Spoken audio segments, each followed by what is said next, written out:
This is the How Is He podcast, a deep dive into Carlow Soccer with Podge and Papa, proudly sponsored by Curra Sports. Let's kick it off.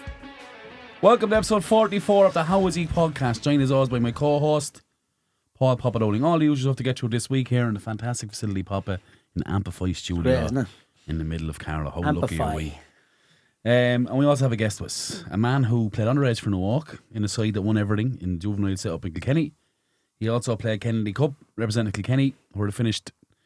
They were the second place winners, right? As in from 9 down, which is a massive achievement. He also played for Stella in Dublin for 4.5 years, and he represented Ireland under 15 levels numerous occasions. He then came back and played for Newark, Strefford, and Hanover, and is currently still playing for 35s. Or with 35s with St. Felix. He started coaching. This is a long intro. See me taking a breath. He started coaching in 2015 with the Hanover girls side, and he guided that group to an SFAI final in 2019. He was also an integral part of getting the girls' academy leagues up and running. I can testify for that in 2015. And he was also head coach of Wexford Ladies under 19s for 2 years. He's still coaching, and it's involved at that level, a juvenile level, with St. Felix.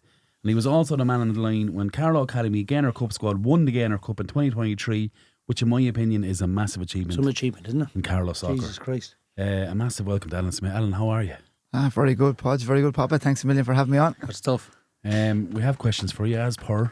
So what we're going to do first, Papa's going to go through the results, yeah? Yeah. Where do we start? Newark, Beckhilary, what was the score? 8-0? I think it was 8-0, yeah. We were well up at half time. 8-0, I think was the final score in that. Easy enough, I think. Big statement, right? Yeah. Made a couple of signings there as well, I see. Chris Blake got into them. And Davy Dye David Dye's going into them as well, yeah. Strengthening them up there. Kilree, Papa, what do you think? It's going to be tight with them. I thought Byrne would come back after winning the last game against Vale. I heard they were unlucky now against Collection. It was a good game, but they could have got something out of the game. But look, it's going to be tight down the bottom, isn't it? Yeah. Parfall's win against us, obviously. Yeah, can I go through the results? Right? Sorry, do you want boss. them, do you? No, go ahead, man. Fuck's sake. It's carried away every week. Gibberish Joe here beside me. Come on.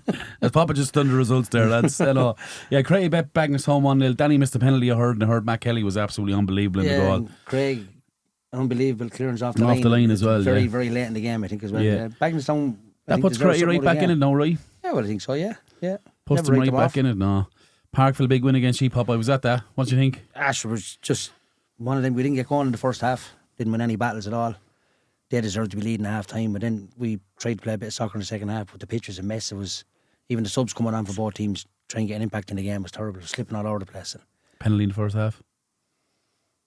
I thought it was a penalty in Aaron, yeah, definitely. It looked like it was a foul, and any neutrals I was speaking that was over at the far side said he was definitely clipped. So disappointed over that. Yeah, I seen him giving Pop. I can't lie to you. I did see them giving, if it's outside the box, it's a free all day. So I don't know how it's not a penalty if it's inside the box. Like, I thought that game was an absolute war.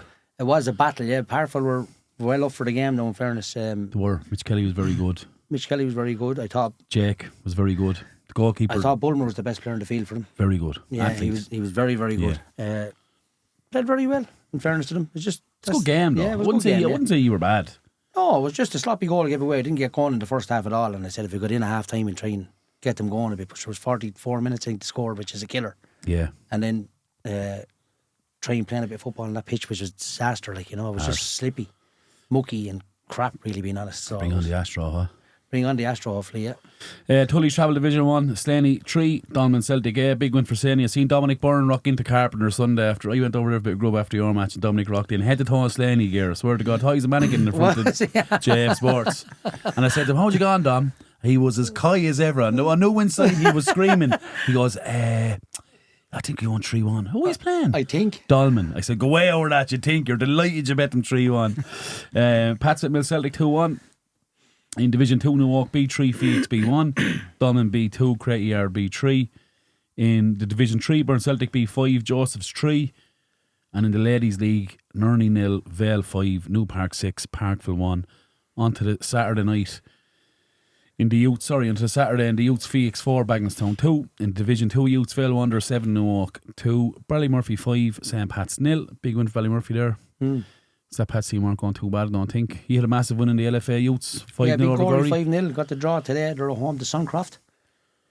Kildare? Yeah, so that's what we're playing in the next round. I see my brother text me. Great win. Aaron got a hat trick. Played really well. I was talking to Kieran after the game, and he said they played better against Tulla from Clare the week before. He said they didn't really play as well as that last week, but won 5-0. So it's a testament to them. Great, look, bounce back. Is that chap playing? Is the Horan chap playing for you? Is he still youths? James? Yeah. No. He's a good player, isn't he? Good chap, yeah. So he's just out of youths though, is Just he? gone. He was youths last year, yeah. He's a very good player. I like the look of him, Pop. In the under 18 ladies, Nurney 2, Vale 2. Saturday night in the Premier, St. Pat's were 8, Vale Wanderers 1. I was at the match. Pat's very good. Vale came with a serious aggression and they were celebrating tackles and they were well up for it, and it's a testament to a group that can battle that and put 8 in the back of the net. So I think we played very well that night, to be fair, and I think Vale will want to start picking up a few points now because they can find themselves sucked right into that side of the... For Burn, Kilree, Bagginstown after being beaten again, and Vale is the 4. I think Parkford are welfare now after beating us, so they're the 4. Yeah. I don't know whether the 2 go down. I don't know. I'll get clarification, I'm sure. Yeah. But 1 is definitely going down anyway, I'd say.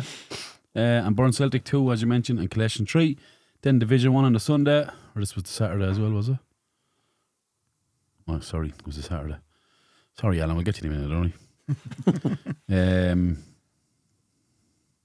Oh no, sorry, I'm done. It was, yeah, that was the week before. St. Felix beat Ballymurphy. That was the week before, yeah, 10-0, yeah, on the Saturday night. No, Alan, we're to you. How are you? How's things? Good now, Podge. Good. Thanks so much for coming on. We do genuinely appreciate it. We have a couple of questions for you. I want to start here. Earliest memory in football. Talk to me. Euro 88. Oh, go ahead. Yeah, How did it affect you then? Show me age there. Yeah. Just listen, just... I can remember as well, Al, so we're all right. You're only a young chap.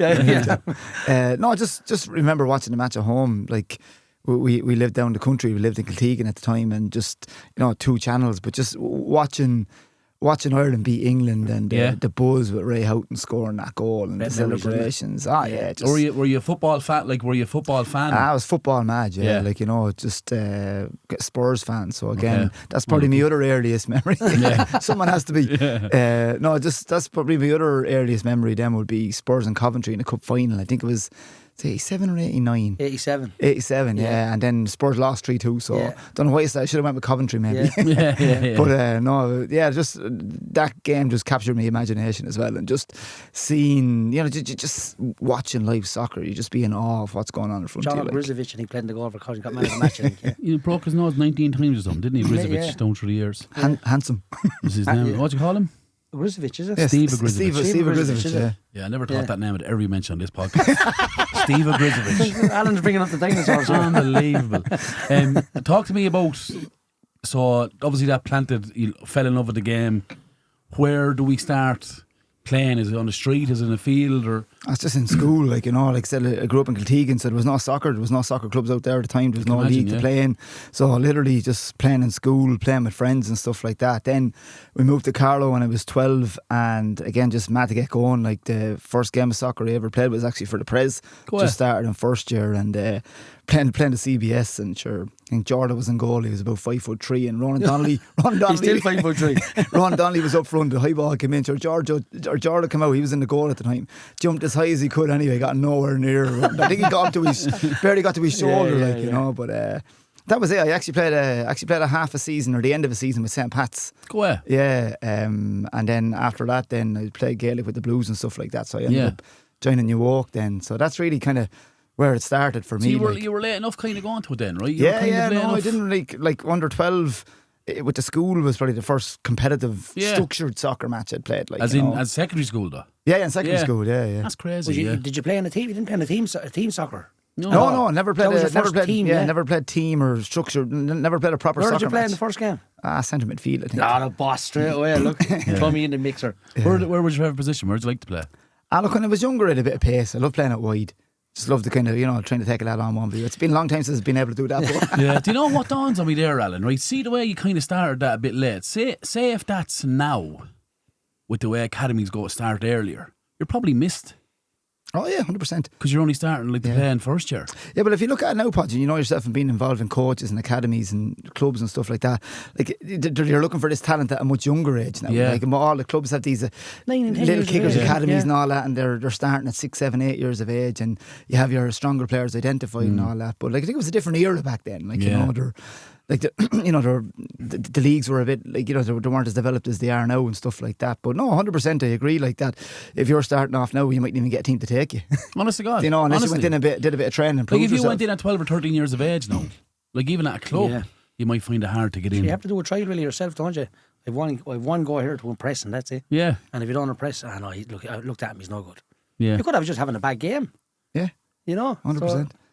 Talk to me about that Newark team. That's a myth in Carlow, that Newark team, isn't it? They're like they're up there with Walkerstown, that Newark juvenile team. Very, very good, yeah. But sure, Andrew Corden was in that, was he? No, he wasn't. No, he didn't play with New York. He played with Pats. He played with a bit of New York as well, did he? No, he didn't.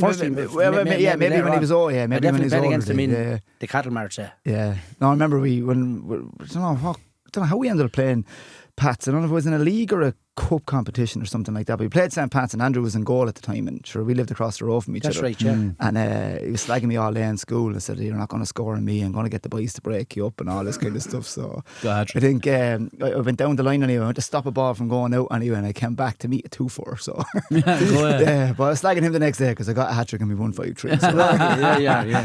That was a right good side though. You went deep into the outside competitions every year. I know we did. Yeah, like we were always there. Last 8 or the quarterfinals, last 16 of the SFEI Cups, and like even the Kilkenny League back then was competitive. Yeah. Like you go down there. We bet in Kilkenny. No, I know. We like the 2 seasons I was at New York there, we won the double each season. Yeah. And then I used to play up. A few of us used to, Gavin and Davey and Anto, a few of us used to play up with the older team.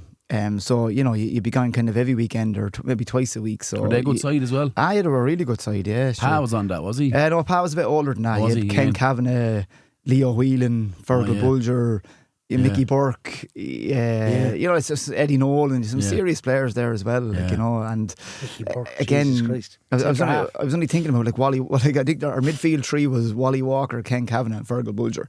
Now, the 3 boys would be tough as nails, but back then they were all serious athletes. Yeah. Like, Fergal was some runner, wasn't he? Fergal went on and won All Irelands in athletics and cross country and stuff like that. And so the 2 boys, Wally and Ken Kavanagh, went on to be peripheral figures in the Blues team there. They had great success. So serious athletes. But there were main players in that team. They weren't just. No, they were there. Like they mightn't have been people you'd renowned. You think of as good soccer players, but they were fit and athletic, and they were win the ball and pass it on. Then, But. And tell me about the Kennedy Cup then. How does that happen? How did you get picked up? Are you sent in for trials or? Yes, we had to go do trials as well. So again, the fact that we were playing the Kilkenny League, we didn't qualify to play for Carlow. We had to play for the league you're registered in. So I think there was 7 of us ended up making it. So I think most of the team went down, and I think from recollection now, I know Gavin was there, Davey was there, Mark Carpenter, Sausage, myself, maybe Eddie McGarry. I'm not sure. He was a great player back then as well. He was very good, yeah. Yeah. How was your man came from Kilkenny with the long hair? Played with that New York team. Oh, Giddy. Giddy, was it? Yeah, Giddy, yeah. I actually got him in. Like the year I left and went to Stella Mars, I rang him. We were good friends after the Gaynor Cup, or the Kennedy Cup, sorry. Yeah. And stuff like that. We were kind of rooming up down there, and I was trying to get him to join New York, and him and Danny Doug joined, I think, the year I left. Yeah. And we drew New York in the quarter final. Yeah. No way. My first year with Stella, we drew them in the quarter final. I think it was quarter final.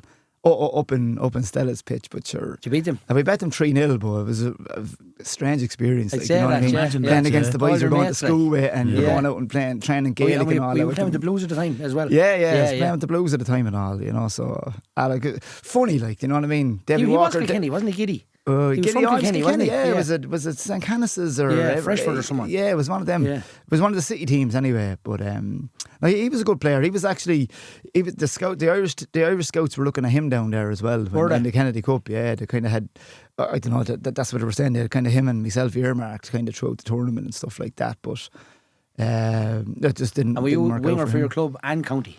Same position. I play anywhere across the middle. Like with New York, you play kind of 3 in the middle, so you had license to go forward. That's really, so forward thinking. 3 in the middle. I know George Ram, with that team, he always played 4-3-3. Even the older team, That's why I mentioned the 3 midfielders there. Like, yeah, it struck me straight. It's why you're playing with 3. But back then, you're talking about early 90s, like, you know what I mean? To be playing 4-3-3 then. Yeah.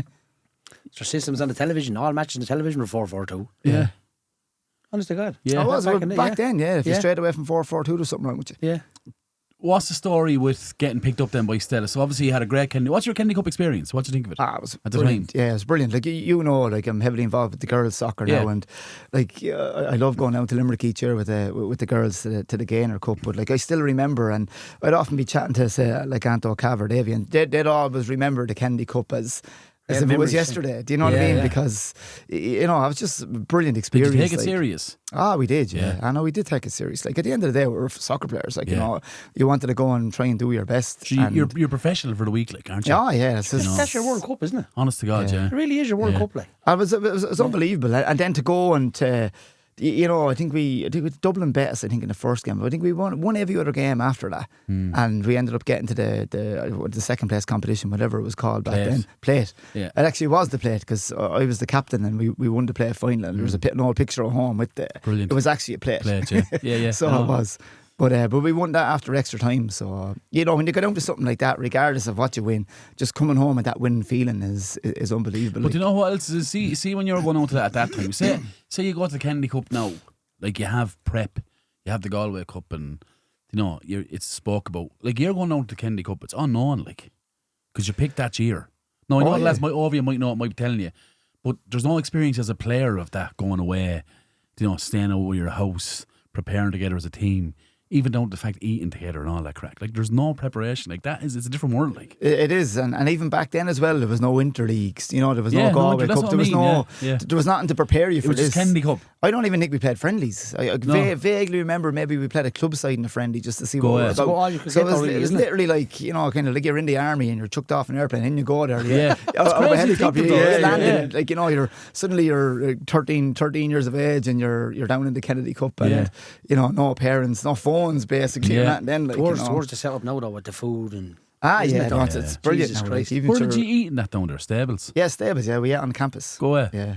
We don't do that now. When we bring them down, we bring down our own chef, you know, so. Yeah, that was something that we had to change as well. That was a big change, wasn't it? It was a good change. Yeah, had to be changed. It had to be, because you had to treat. Didn't we? Our first one. Yeah, Derek was the first one. Derek, yeah. I think he had Marcella. Was it the first year he went down? Marcella down there now, and Dave Cowan comes down with us. Dave's brilliant. He's brilliant. We had Dave as well. Dave is fantastic. He's fantastic. Comes down with the boys as well. In fairness to him now, he's a really busy man. He's after taking on a few new ventures there as well. Yeah. And, you know, but still he'll find time to come down with us, and then he's down with the Kennedy Cup the week after, like, you know. So it's. But his I don't know how he does it down there. Like, I had 3 Kennedy Cups and 2 Galway Cups at Dave as a chef. I know this is off topic, but I actually don't know how he does it. He's by himself, like, and there's no one ever really waiting. There's no panic. The food is spot on. If a young lad is picky, I have this for you, son. Yeah. Like, you know, he's brilliant. Well, you'd remember though. Oh, he's brilliant. You know, I remember really someone good. with us, I can't think of who it was, and I don't really, you're not eating your food. I don't really like that. So I said to Dave, mix up something else real quick. Yes, toast sandwich, Sean. Yeah. Eat goujons in a wrap or something like that. Yeah, will you? Okay, stand by. Yeah. Done. Yeah, he's 5 very minutes. good. I have to Not say. as too much trouble for him. No. Do you know what I mean? No, He's it's just a breeze.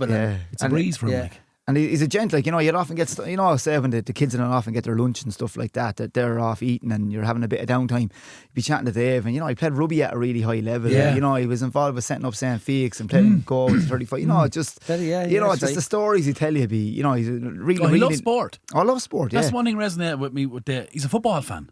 Like, if we came back in and you were bet, like, he was like, can't believe we were. You know, he'd empathise with you. 100%. He's not under the cook. He's there as a supporter He's there as a supporter as well. She'd be raging we couldn't get to a game. He'd be like, I can't get down to see his lads. I had to pawn the lunch or something, you know. But yeah. Good so, sorry, Pop, go on. No, I just said he's a good lad, that's all. So he moves to Dublin. Stella. Yeah, moved to Dublin. So. Do you know anyone, I know Pat Kavanaugh's in Dublin for a while, but anyone else before you from your area, do you know that ever went up? Not that I know, no. So it was unknown for you as well? Yeah, it was completely unknown. How's it sold to you and your family? It's kind of funny now, because as a coach now, I'd often offer advice to parents of youngsters, like, you know, who, you know, League of Ireland clubs would be coming knocking and stuff like that. Yeah. So it's a good question, because when you think back of it, you know, it's the same kind of thing there. Like, you know, we seen your son, like, you know, it was a phone call to the house. You know, there's no mobiles or nothing back then. They just rang the landline, and just chatting to my mother and father, but sure, they weren't soccer people, they knew nothing about sports really. Like, Right. you know, as in, you know, I think I was down the town, or, you know, I was kind of cycling home with a few of the lads, and my sister came running up, like, you know, some lads from Dublin's on the phone looking to talk to you or something like that. I was like, well, hey, you, like, Yeah. you know what I mean? Yeah. So I rang him back, but it was more just like similar to what you'd see now. Like, you know, it was back then, like you said, like, I know Pa was up at home farm, Pa Kavanagh at the time. No one else really did it, like, you know. So half the time you'd be thinking, is someone winding me up now? Or, Yeah. you know, that's the first thing that I come to your head of your mind. Why are they ringing me when there's loads of other great lads around there, like, you know, that are well able to play and stuff like that. But it was more just so that, like, it was more like the DDSL was the pinnacle league back then. Was it known? Ah, yeah. Like, yeah, sure. Would you have known DDSL before you went to Limerick, say? And I would have, yeah. Jeez, I was mad into the soccer. I used to get the evening hurl there once a week or twice a week, and you'd see all the Irish, you'd see all the score, you'd be following all the teams. Like, I knew all the names of the clubs before I ever went near Dublin. And that was great for that evening hurl, wasn't it? Brilliant, yeah. If you're into it, like, that was brilliant. Great, yeah. yeah. All the information. I used to get it, back in the day, yeah. We used to often get I remember sitting in the sitting room in Oak Park there in the house one time, and just sitting there going through all the things, and I just turned around, the father was there watching the news or something like that, and I said, hey, Dad. He goes, what? So I'm going to be on the Irish team next year. And I was laughing to myself, I suppose, as well. And the father goes, good for you. I turned up the news. yeah. That'd be Wally, wouldn't it? Yeah. Was it only Stella that came and approached you? Or? Yeah, no, it was only Stella. You know, and like we were chatting beforehand there, like at the time, like players didn't really. I know Pa's an example there, but clubs were. It was kind of the start of that kind of thing. Like Stella Mars were probably ahead of the curve a little bit, where they were starting to see quality outside of Dublin there, and bringing in lads from the country. And you know, they ended up that year. There was a lad from Meath and a lad from Monaghan, Barry Conlon actually played with Doncaster Rovers for a good number of years. You know, he ended up having a good few seasons over in England, but the three of us ended up joining. And sure, we used to, Stella Mars were called the Culchies for that season. Like, do you know what I mean? Like, because they had the three country lads on the team. Did you have success up there? The first year I was there, like we won a cup. The first year I was there, we got to the All Ireland final, the SVI Cup final. So I said earlier we bet New York along the way. And we ended up getting to the final. But look, we played a Cherry Orchard team that were phenomenal.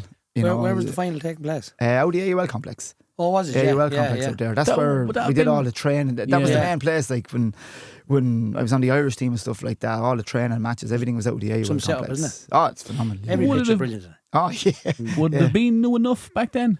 Oh, yeah. Well, the Astro in particular, like you never played in an Astro. Yeah, it was a full size Astro out there. Enough. So you know, and floodlit and everything. Like you know, you're talking early 90s. Like so that kind of. Completely kind of like, you know, what the hell is this? You probably at that time you were like, I'll never get to play on Astro. But I remember walking in. It's a dream.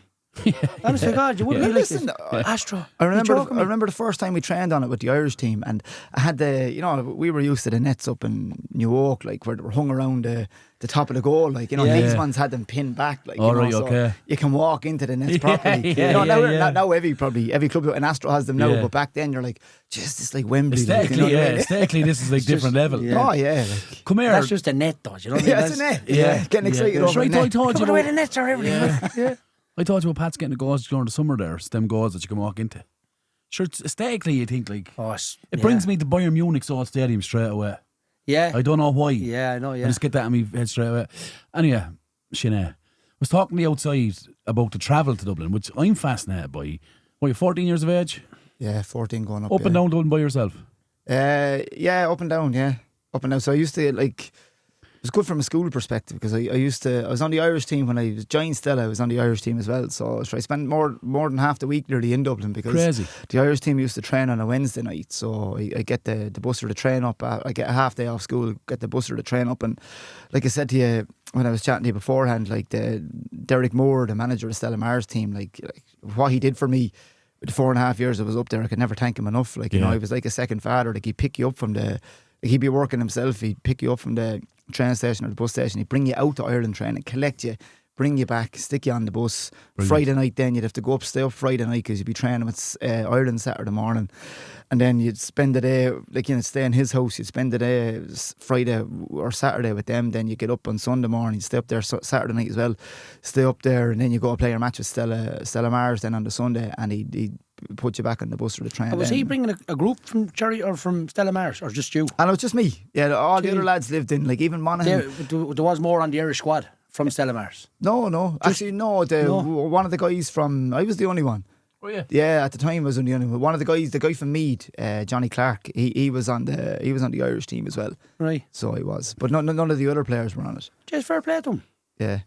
But listen, he used to reimburse me, like, you know, whatever the train ticket was or the bus ticket was, even when I was coming up playing for Ireland or anything like that, you know what I mean? Like, he kind of knew the price, whatever it was, £10 or whatever it was back then. Yeah. You'd be going anywhere and he'd always take out your hand and he'd give you the 10 or 20 bob or whatever it was for the train, for the bus up and down. But you're like, you know, they'd feed you, they'd put you up. Like I said, I could never thank him enough because he gave me you digs, like. He's giving you digs. Yeah, but even the collecting and the dropping and stuff like that. But do you not find that at this day and age, like, 14 is like very for young something to be like on your own, yeah. Honestly. Yeah. I've only figured crossing out. the road now to the shop, be careful. I've only gone to the shop, man. He's going up on the train to Dublin and he's on.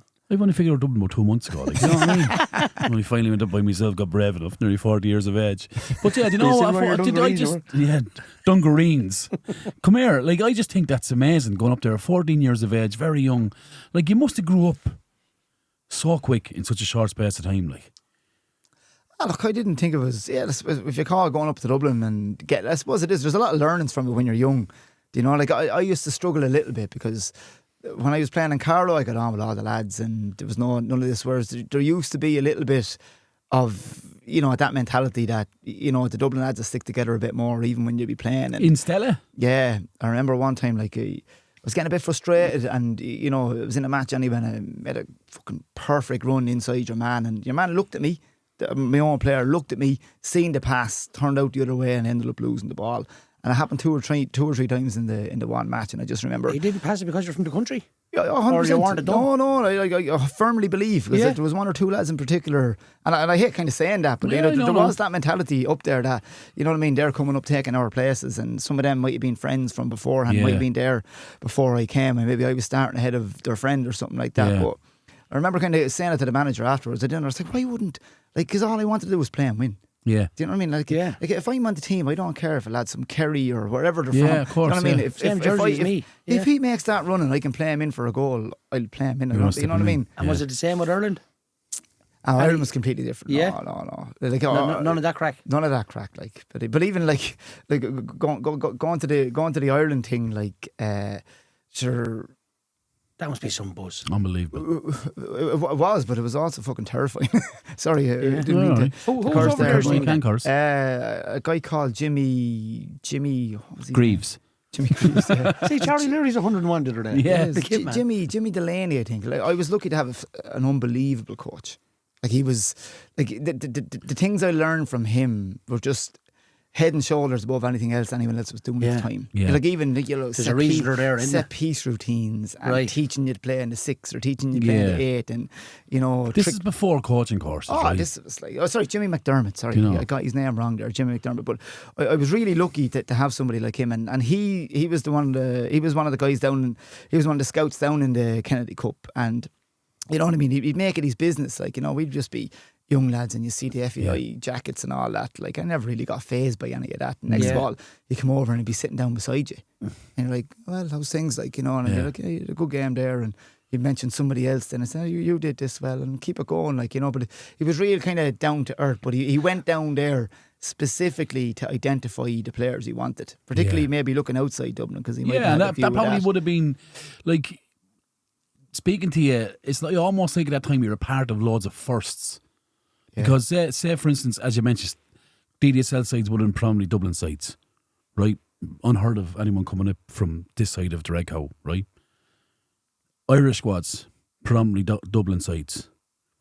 So if you think of it as a young lad at 14, I suppose you could pan that bracket as well, Park having it. Like, you're going to Dublin, that's a first. Yeah. I'm not talking about Carlow, I'm talking about maybe outside of Dublin, right? Getting into the Ireland squad, like that's a first. Like, you're probably the first lad. I remember hearing about you when I was coming up. Do you know, Alan Smith played for Ireland. Ireland? What? Yeah. Do you know what I mean? They were stuck. Yeah. No, but still, like, you've done a lot of firsts. Like, do you understand, without, I suppose, becoming professional, the success you had? Like, do you ever look back and reflect and think, yeah, deadly I done that? No, like it was brilliant to do. I'd often look back and say, in hindsight, why didn't I put more into it? Like, really? Yeah, I think I didn't do myself justice. Like, you know, as in to get a career over it. Yeah. Like, do you know what I mean? Like, it's hard because you'd be kind of advising kids now what to do, and I hate telling kids to kind of, you know, focus on one sport and stuff like that. But I was coming back, I was playing hurling, I was doing athletics, I was doing, it was Gaelic, and sure, you know yourself, you know, most of the time you played up a year as well, so like it was non-stop, it was pretty much burnt out. You know what I mean? Whereas I'd love to go back and say, you know what, Alan, just concentrate on this, and you know what I mean, just focus on the things you need to focus on. Do you want to be a professional athlete? Do you know what I mean? Do you want to play county Gaelic? There's loads of time to do that. You're only going to get one shot at this. That's what I kind of look at. But I suppose like I mentioned the word terrifying there a few minutes ago. Like I never, like, I was just kind of down to earth and I just kind of got on with it. But I remember being told, I was told I was playing for Ireland. And the first day I went up to the Sorry, where did you see that announcement? No, I was contacted. You were contacted. I was contacted after the Kennedy Cup. The final we played down in the Kennedy Cup. Basically, come over and told I was. You're in. I was picked to play for Ireland. Yeah, brilliant. And the kind of communication came out about the details and stuff like that. But I went up. And my mother had the whole fucking town told my son's playing for Ireland. You know what I mean? Why wouldn't she? Fair play. No, I was like, cop on, will you? So I go up to the AUL complex and there was 100 lads there. Go ahead. Yeah, it was trials. And I went to myself, you know what I mean? Like the one with the snapper. I'm going home. Your man comes back from the army. Yeah. But that was probably the most terrifying thing of the whole lot. The trial.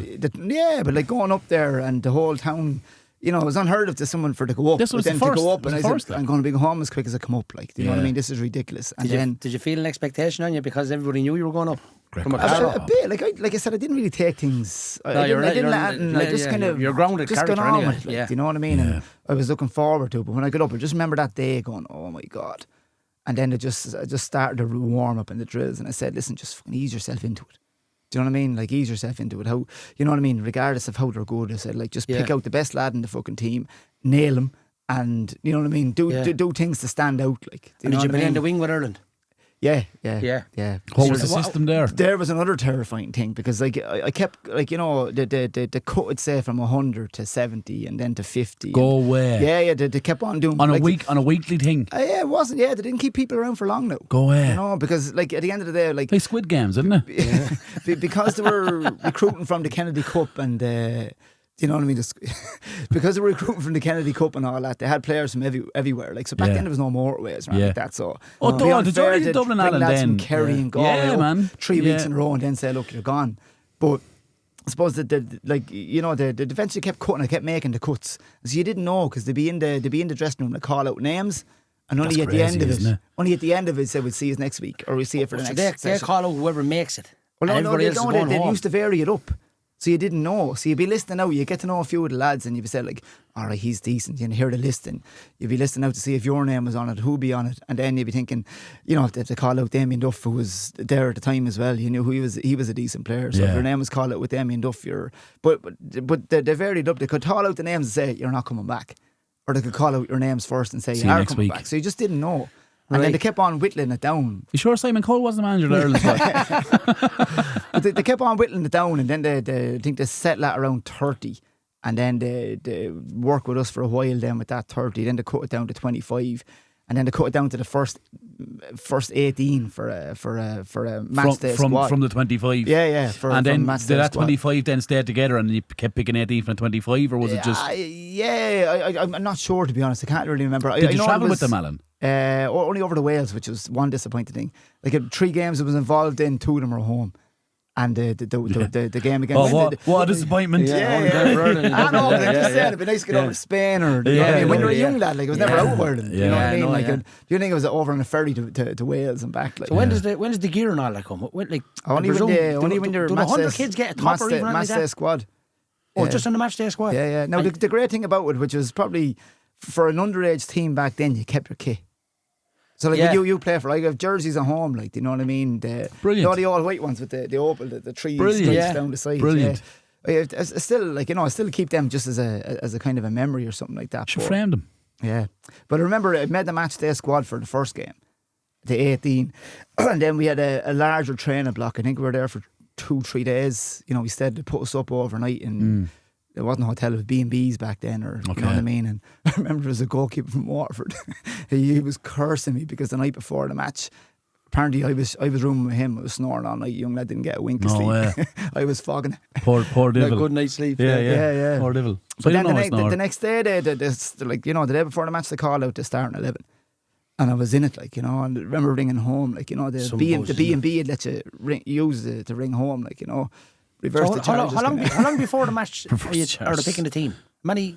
You know what I mean? That was the initial squad, like like when they went from say 100 down to 25 or that. Yeah, that was over maybe 6 to 8 weeks maybe. Yeah. And then when you're picked in the team, it's what 5-6 hours before the match. I know, it's the day before. Day before, so you get to ring home. To absorb. Yeah. So I rang home that night, and just told him that I kind of started in it, like, you know, and like I suppose the one claim to fame I probably have from the whole thing is that, like, I started in the first match, and Damien Duff, like, he came on as a sub for me at half-time, or not in half-time, into the second half. I think I got about 55-60 minutes, and he came on and got the last half. Was he a psychopath then as well? No, I actually roomed with him when we roomed together when we were over in... Was he a psychopath then? I was to say, he's the madman though. This is a strange individual. He was so focused and so dedicated. Yeah. Like, I remember rooming with him over in Wales, and like I say, you know, I'd be chatting away to him, and he was, I need to sleep, or I need to, like, very, very quiet. You could just see all he wanted to do was focus on what he was doing. Like, did you know he was going to have the success he had? Like, look, you knew he was talented. Yeah. You knew he was talented. Like, Jimmy McDermott, the coach, like, he used to say, you know, he'd be doing drills or something like that, and he said, Deo, he used to call him, Deo, give us a demo. So if he was explaining something, he knew Dale would fucking know what to do straight away. Tell me this. Right, yeah. So he said, Dale, give us a demo, and he'd go off and do the demo, and then everyone else did what he I'm just observing your face there when you're talking about being picked, and it's just screaming to me pride. Do you still feel it when you speak about it? I so long ago, like, and I suppose I probably feel more pride now. That's I'm looking at you. You get that. And his eyes there. But he's trying to get grounded. I didn't as well, really, you know, the magnitude of it probably didn't hit in at the time. Like, you know, it's only when you look back and, like what you said, when you paint the picture to say, you know, like, Dublin, or like players from outside Dublin didn't really play in the DDSL. They didn't really get selected for international. Like, unless you're maybe from Cork or something. Like, I remember watching I remember looking at the programme, because they get a programme for the Ireland match, and you had all these lads from Dublin. Then, you know, there'd be a couple of big Galway clubs in it, you know, and then you had Carlow. You know what I mean? And it was like, for me, that gave me a laugh and a bit of pride. Like, I was proud of where I'm from and the club I was playing with. But then a bit of a giggle, you know what I mean? I said, anyone looking at this, they think that's a typo. You know what I mean? Someone can't spell or I can see the emotion in their face, man. I can see that, like, and it's crazy that he must have left an onion under his eyes. But that years on, like, you know, when you speak about, because when you realise that it's first, Alan, right? Oh, it's brilliant, huh? When you understand that it's first, when you understand what you've done, when you understand maybe the regret where you could have gone, but you still will never get around the pride. Yeah. Like, you played for your country, man. Like, that's rare. I never felt pride. I remember watching Conal Dunn play for Ireland in the AUL against Ajax. He scored 2 goals. Man. And I had nothing got to do with Conal, really. But you were proud. I was with his father. Oh, just quite proud. Carlow man. Going, man. Unbelievable. Yeah. And look, like I said, it's pride looking back at it, but like I was fairly grounded back then. And look, to be honest with you, I didn't really like people making a big deal about it. Like, do you know what I mean? Like, say, like, it would have been on holidays, like myself and Psycho and Justin McHugh and all. We went over, worked in a couple of summers in Crete, like, and that's right. You'd be over there, and we used to play against the Greeks once a week. Great games, my God, brilliant games against them we'd have. And they'd be going around 6 stone, was that warm over there? Straight into the pool. 11 aside. And I'll be 8 or 9 aside maybe on an Astro pitch, but in the middle of the heat, because we'd be working in the evening, so you'd be doing it at 5, say, probably the latest you could do it before you get into work. But the lads would be going around saying, he played for Ireland, shrubby league. You know what I mean? I just never liked that kind of attention and all. And really? Yeah, no, I never did. And look, I suppose there was a bit, like, you know, when you're, I suppose one hard thing to kind of deal with and come to terms with then as well, it's grand when you're on it, but then when you're off it, well, like I say, I was on it for about a year, and then there was not saying this is the reason why, but there was a new manager took over, and you know, I was on the panel for a while when he was on it, but then he obviously favoured other players, for whatever reason. Every coach has different opinions and stuff like that. But then I got dropped off the squad, so I was only on it for about a year. Did that change your application with your club?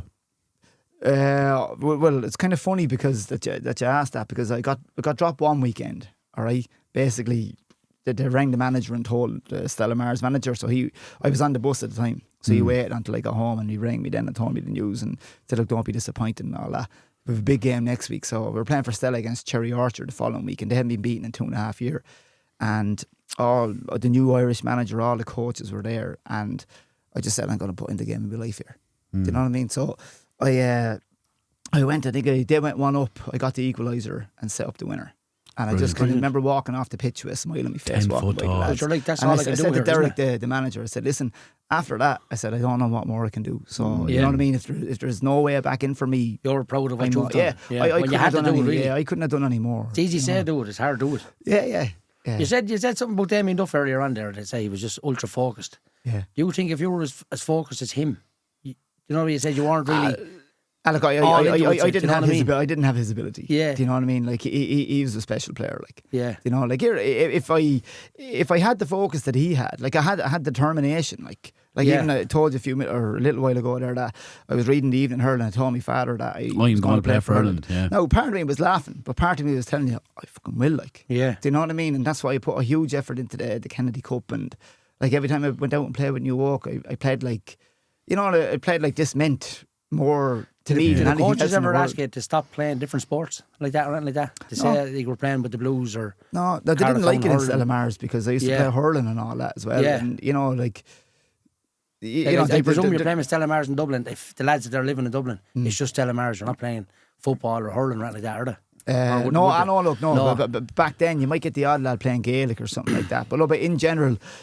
Soccer, you know, it's kind of like you go up to your St. Kevin's or your Shamrock Rovers now, and like the young Culleton lads that are playing there. Yeah, like, they don't play anything else. Like, you know, if you're at that level as well, right? Them chaps. Yeah, exactly, doing brilliant stuff. But if you're at that level, that's all you do. Do you know what I mean? You're and that's what kills me as well, because like I'm coaching the Gaynor Cup team in academies, and you just see like I've 2 daughters on the Leash team under 14s and 16s at the moment, and you just see that every coach is training their team as if that's the only sport to play, and it's something it's something that I've took a step back with over recent years, because like say with my eldest daughter Kerry's team when we got going with the academies first, with cracking team. But I used to push them hard, like physically push them hard, like, and train them really hard. Like we would run the shit out of them, but like we'd work on the football side of it too. But I've kind of taken a step back now, like, and even let's say last year before we went to the Gaynor Cup, everything was mounting. All the first round of the championship was coming up in March, and they actually said, you know what, 2 weeks off. Yeah, I'm not training this for 2 weeks because I don't want to be blamed for you being burnt out. Yeah, and you know, but I just think that like I try to coach now, bearing in mind what other kids are doing, whereas I don't think other coaches of other sports think of it like that. Yeah, but you have an understanding for the well-being of a player, right? Or the welfare and well-being of a player, right? So with that understanding, and listen, it's fantastic to be able to see that and do that, because you're 100% correct, and it's a truer statement will not be made in this podcast. Coaches now in various sports are coaches if that's the only sport that child plays, and the key word in that is child. Yeah, 100%. That's the key word in that. That's a great statement, Jim. And they don't know, like, you know, so like if you're a good soccer player, your club wants you to play, probably wants you to play our your age group. Most of the time, girls that are good at soccer are good at Gaelic or athletics. We've said it many times in this. Your best soccer players, your best Gaelic players, your best hurlers. But the same thing then, like, you know, that people forget school matches.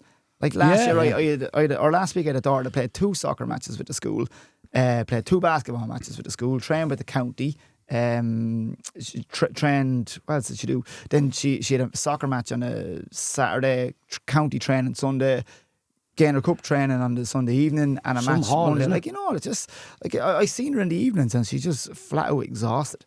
Do you know what I mean? But like, she's just an example. I see that because I'm her father, and I see her at home. Whereas you see the other players as well. Like you're never going to, like, I suffered burnout myself when I was younger from doing it. I can imagine. Yeah, do you know what I mean? And like, that was a train journey in its own. But you know, I'd always say to parents of kids who have a chance of going on and play at a higher level that you need to just refocus and say, like, what is the one thing you want to focus on most? If it's go play Gaelic for your county, go and do it. And focus solely on that and do everything else. That's from your past experience, though, isn't it? It's a great advantage for someone from Carlow to say to go on, if they could make it to the Irish trials for a girl. Yeah. For you, that's been there and wore that hat. Yeah. To help them as best along. Like, I wouldn't know what to say to them. For sure. And you're the same. You would have, it's just. No, it's not. It's not because I played for Ireland. Like, I but would you've been have in the scene, like. Yeah, I would. And the one thing I really kind of. The one area I think where sometimes kids need a little bit of help is like, say when it doesn't work out. So you were on the Irish team, and that was a big come down for me. But like I never thought of myself as any better than anybody else from Carlow playing soccer. Like, there's some fantastic players around, loads of lads 10 times better than I was, even at that age or ever was in my eyes anyway. But like, I never seen myself as being good or better than anybody else. And then when you come back and you be brought down to reality very, very quickly if you thought otherwise. Yeah. But you see this now. I seen it with lucky enough to have coached some players that have played for Ireland as well from Carlow. But sometimes it's very difficult to come back down and play at a level that's a level above, say, international or League of Ireland, or even going to a schools match and everyone expects you to stand out. And suddenly, we have Smithy playing here, but suddenly there's a tough marker marking you, and the other coach knows that you're really good, and they're going to put someone stuck on your right foot or your left foot, and you're double teaming you. And sometimes psychologically that can kind of knock a player's confidence as well. Yeah, it can. But see, the character you, Alan, from what I know of you, is that you don't like the pedestal, right? You're just a normal person playing a game. You're just a normal person coaching. You don't like the pedestal. You don't like, as you said, you're just modest, right? So 4.5 years of Stella, the DDSL at that time, that's the gateway to every or the majority of top players to go professional. Is that the vibe in there? Is every lad you're playing with looking to get that trial or that that contract? Did you ever have any contact, any clubs over the water or anything like that? Or Coventry, there was talks of trials kind of with Coventry and stuff like that. Never materialised in the end, so it didn't. No, but I never got trials across the way. Did many around you? Yeah, there's loads. A good few lads did now. Yeah, a couple of lads with Stella Mars did. A few of them went on and had good careers in the League of Ireland and stuff like that. But like I said, there was loads of lads there. Like Alan Mabry was on my Ireland team. My Ireland team, the Ireland team. When I was on it, Barry Quinn again was another great player. Like Damien Duff, for me, knowing him and playing against him and stuff like that, because he joined St. Kevin's kind of as I was playing with Stella, and like we used to have good battles against each other as well then. Like, you know what I mean? He dived and got a penalty off me one day. Fuming, so I was. So don't know, I ended up kind of going into crazy mode for a while, flying into tackles. Very lucky to stay on the pitch. And then just out of frustration, the ball came 40 yards and I just pulled on it, bang in the bottom corner. But it was just out of frustration. I was that annoyed that he dived and got a penalty. Because I was there, like I'd be a fair player, I wouldn't dive. Yeah. Do you know what I mean? I'd be like, back then, diving in the early 90s, you're like, next time you get a proper kick. Yeah, it's a sin, it won't be dived next time, cunt. No. Can't run without legs, can you? Yeah. No, but, and look, but I suppose going back to Damien Duff, he's a player I love watching. When he went to Blackburn and Chelsea and was playing for Ireland and you're watching it, you never ever think, I played with him. You just look at him and go, my God, what a player. If he's to walk through the door right now, what would you say to him? Well, no,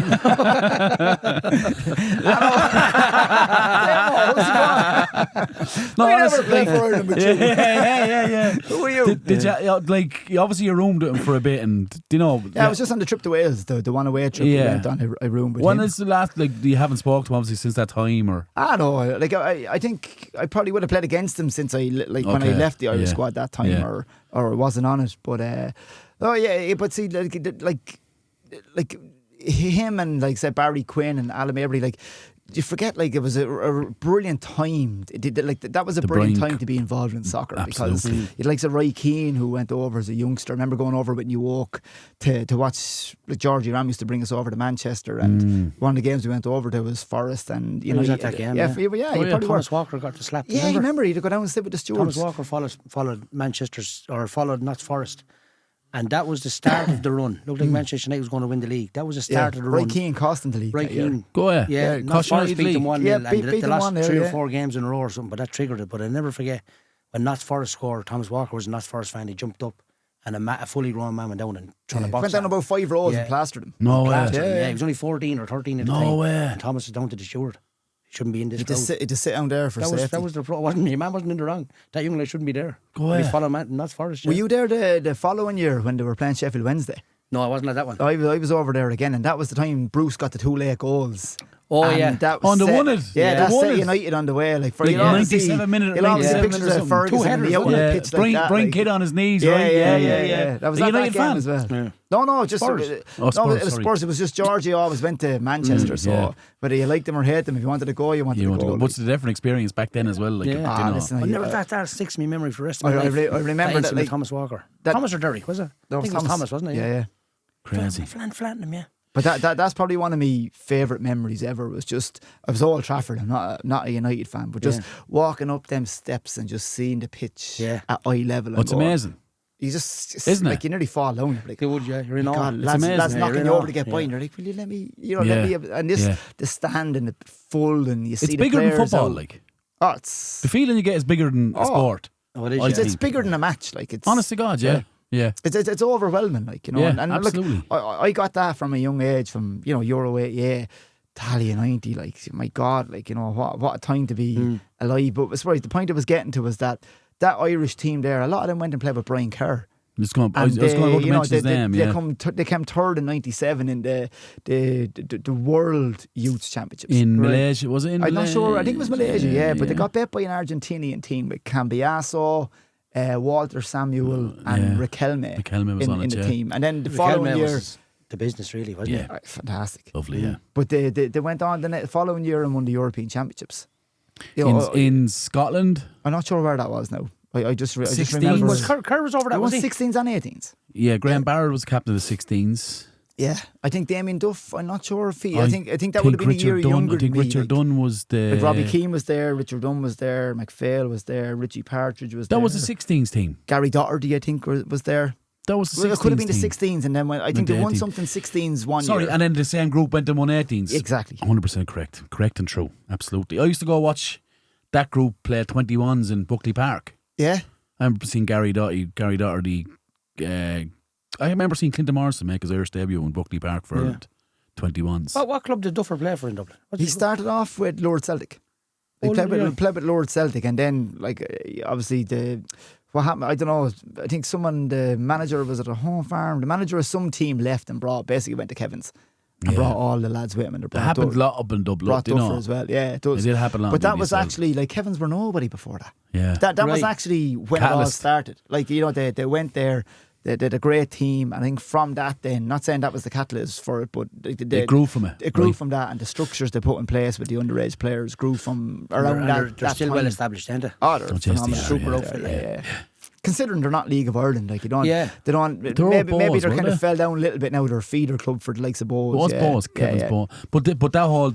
Listen, I think that's a whole different episode, Alan, because that whole thing where, like, DDSL clubs, it's not the DDSL it was even 10 years ago. No. Right? It's different now because you have the LOI under 14s Yeah, and things 100%. like that. So, I suppose, like, the Bows, Pats, Shamrock Rovers, they're lucky in a sense, the Shells. They're lucky in a sense that they were, like...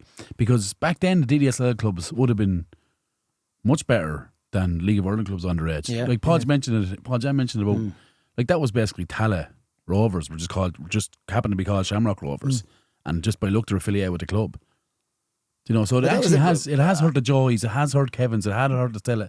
Like, you know, it's kind of driven them back a little bit. Like, you know, Yeah. I'm surprised they haven't actually gone out like and established themselves as League of Ireland clubs. Yeah, it's probably just a very big commitment to it. Like, it's something Monetary, I'd yeah, say. it's monetary as well, but Yeah. scale as well. If they all decided to do that, and then, like, you know, it's the stadiums. You know, like Shelburne Yeah. have a stadium, Rovers have a stadium, lot of money Bows involved, have a isn't it? stadium. Yeah, like, you know, massive. so it's Talk to me about the end of your time in Dublin then. Where's the realisation where you're like, you have enough of this?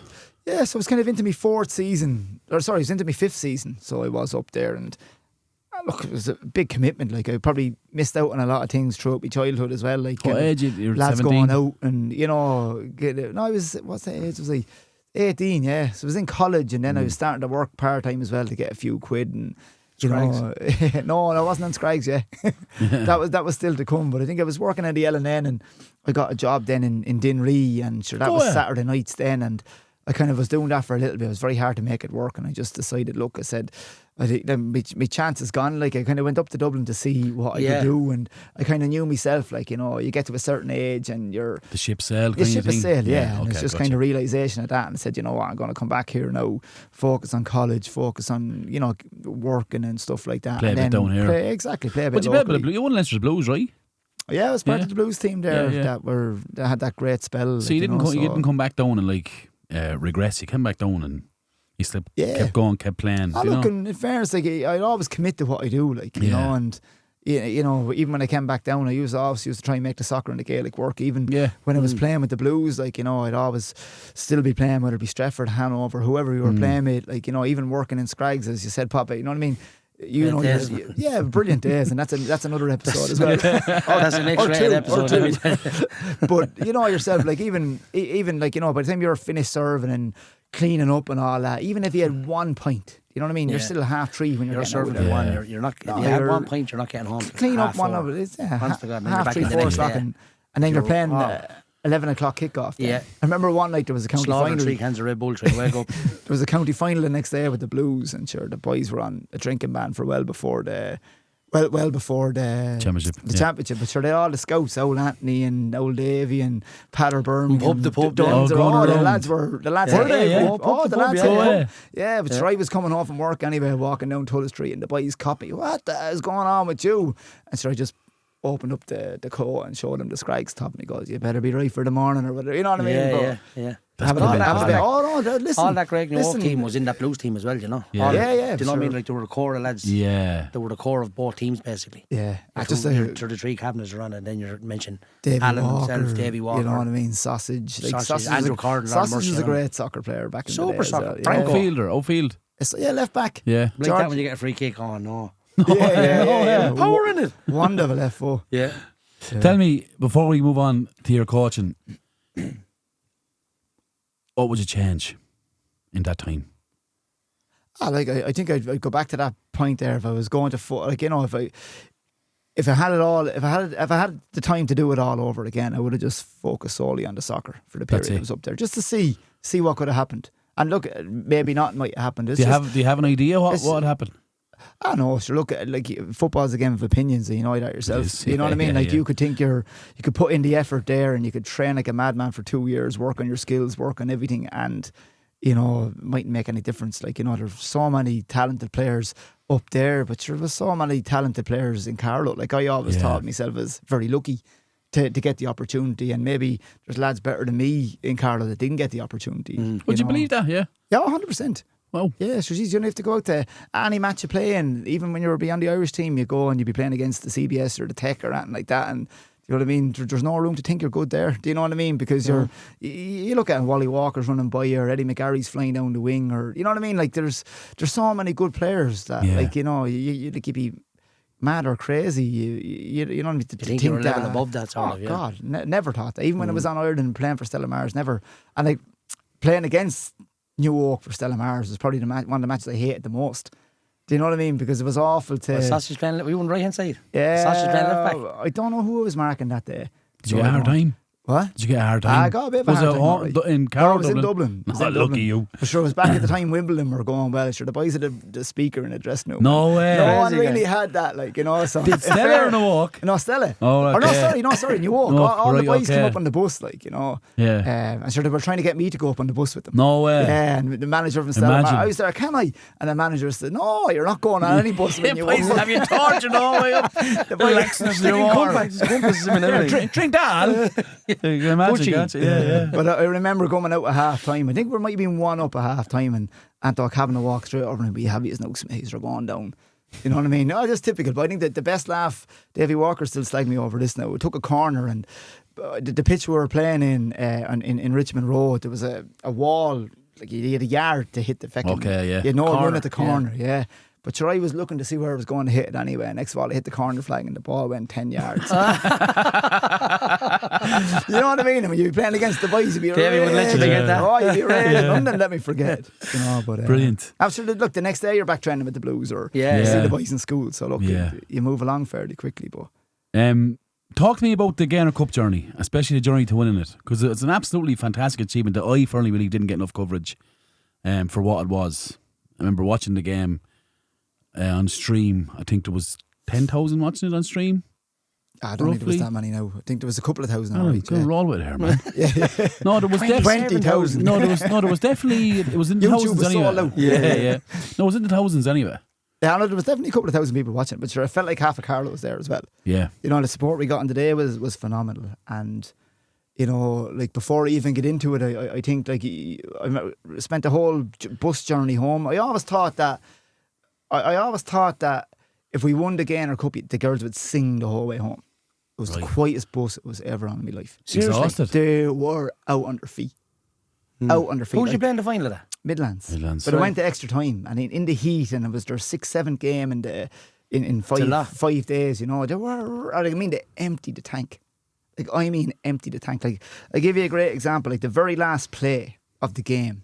All right, my young one Ashley, she was playing up front with Ciara Milton. Like there was 3 up front. There were 2 of the front 3. Yeah, excellent. 2 of the front 3. Ashley picked the ball up 15 yards outside her own box. Played the ball to Ciara. Milto, as I call her, I never really call her Ciara. Yeah. All right, Milto took off down the wing against another player who ended up playing with for Ireland. Like, you know what I mean? 2 of them at a 70-yard race in the last minute of extra time in a tournament over 5 days, like, you know, and she ended up getting the better of her across the line. And then Ashley was in the box waiting for her to square it. Yeah. And the other girl, 15 yards from your own line. Bulger, Emer Bulger was the other girl up front, had made a 40-yard run as well to get in the box. And look, Milto made the chance and she went for it and she hit the crossbar. She didn't square it. Yeah. You know what I mean? We ended up winning on penalties. But how many rounds did you win on penalties in that competition? 3. 3. But the one thing I'd say is I'd hate anyone to say we were lucky.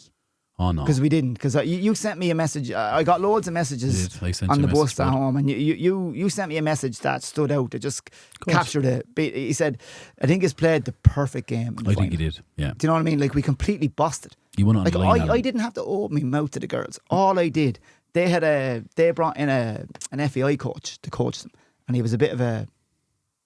Well, arrogant was he? That's not like coaches, isn't it? Bit of a mouthpiece, bit arrogant. I spent my whole time on the sideline shouting that how good we were, how great we were at closing them down, to get in his head. Yeah. And I did. Because he was roared, 20 minutes in, he was roaring at their players. I told you to do this. I can't remember what it was. Some technical term that the young girl obviously didn't understand. Open up to your back foot. Yeah. It's some technical term. And then he was a bit rude to her. Like she didn't.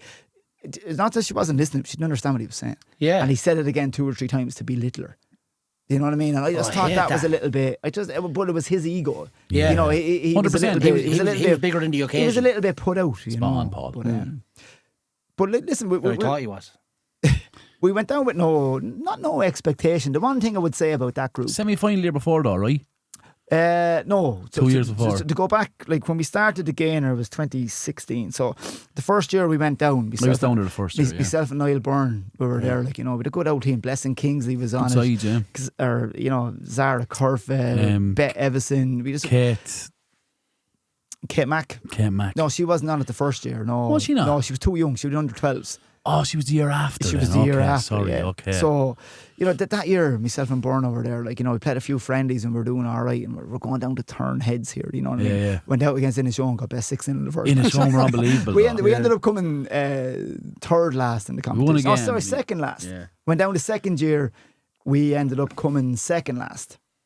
All right, so that's 2 years down, very kind of disappointing. But what we did the second year was we had that crew coming through. You know what I mean? You had Vicky from Bagnallstown, Polish girl, excellent. You know, went Van on. Nistelrooy, that used to call her. She was Van Nistelrooy. Unbelievable. Her and Emma Walker up front. You had Katie Burnham one wing, Sheafra Adams, a girl from Denard in another wing, you know, playing with Bolton lass. And, you know, he just had these fantastic players, like, you know, you had Kate Mack in it then as well. Like, I can't go through them all to mention them, but, you know, we kind of had brought, I think 11 of our 20 the year before, the year we became third, were underage. So we kind of knew what we were doing a little bit, and we went back the following year, and first time ever we topped the group. Yeah. And then we got beaten by Midlands in the semi-final on penalties. Right. You know, and that was kind of heartbreaking for them. So very close, but the same group went down the next year because they changed the age groups. They'd done 2. Yeah, They they brought used in- to do they brought in the 14s and 16s, 16s, yeah. and they went to 13s and 15s. 15s, so yeah. for whatever reason, The 14s are now 15s. They're able to play. yeah, exactly. And we went down that year, and we should have fucking won it. Cork won it, and we had them in the group. We fecked up our first match. We conceded 2 sloppy goals and lost 2-1 against NEC. And then we were playing the next day, and like we played unbelievable against NEC. We just couldn't score. Right. Yeah. It couldn't score. I mean, like it could have been 4 up after 10 minutes. You know, and that's not an Yeah, exaggeration. And then we played Cork, who are a serious team now. You know, and it was probably the hardest half-time team talk I've ever had to do, because we're 1-0 half-time down against Cork. And I said, look, what do you say to them, Neil?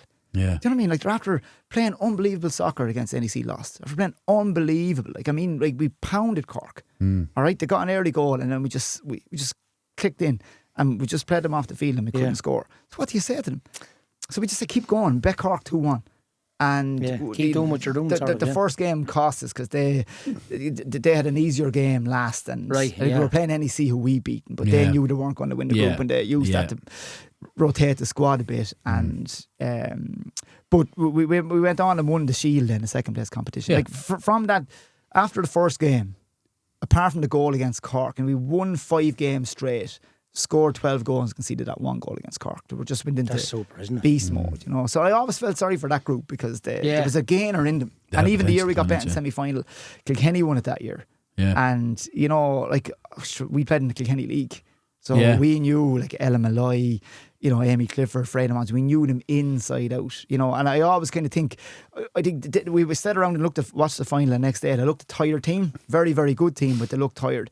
I always believe we would have had them on the day if we had got the opportunity. But you never know, like, you know. You had to qualify for the Gaynor, though. Remember the first year you had to qualify. That was the year. year. That was the year we got to the semi-final. Yeah. Oh, it was awful.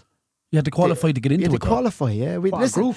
You had to qualify to get into the game to get to Limerick. What's the qualifier? 1 game? No, it's 3 it was a games. group over 2 days. Over 2 days. It was in only the AUL yeah. complex. I don't know why they did it that way. They were on about making it That's elite. strange, isn't it? They wanted a 16 They team wanted tournament. to be elite, yeah. Right. They didn't I want the get you, 21 team tournament where Yeah. it was awkward. So they took a decision, and it was one of the worst decisions they ever made, because there was such a backlash over it. 100%. That, you know, all these kids were missing out on the tournament and stuff like that. Everyone deserves to play. Every league deserves to be in it. But we ended up we had to go up. Kilkenny beat us that year in the qualifier. Kilkenny, I think we beat Wexford. We went up the next morning. They were both on a Saturday. We went up to Sunday and lost to fucking NEC. They were always a bogey team to us. And again, played them off the park and fucking lost 1-0. I think it was at that. And then was it? I remember I thought we were gone. We were gone because we won 1 game out of 2. Yeah. And I was like, I was coming off like a bull, you know what I mean? Like, no, going to Limerick. Like, then I was thinking, well, if they beat them and they beat them and we beat them, ended up anyway. we had to pray that Kilkenny beat Wexford, and we had to beat, who was it?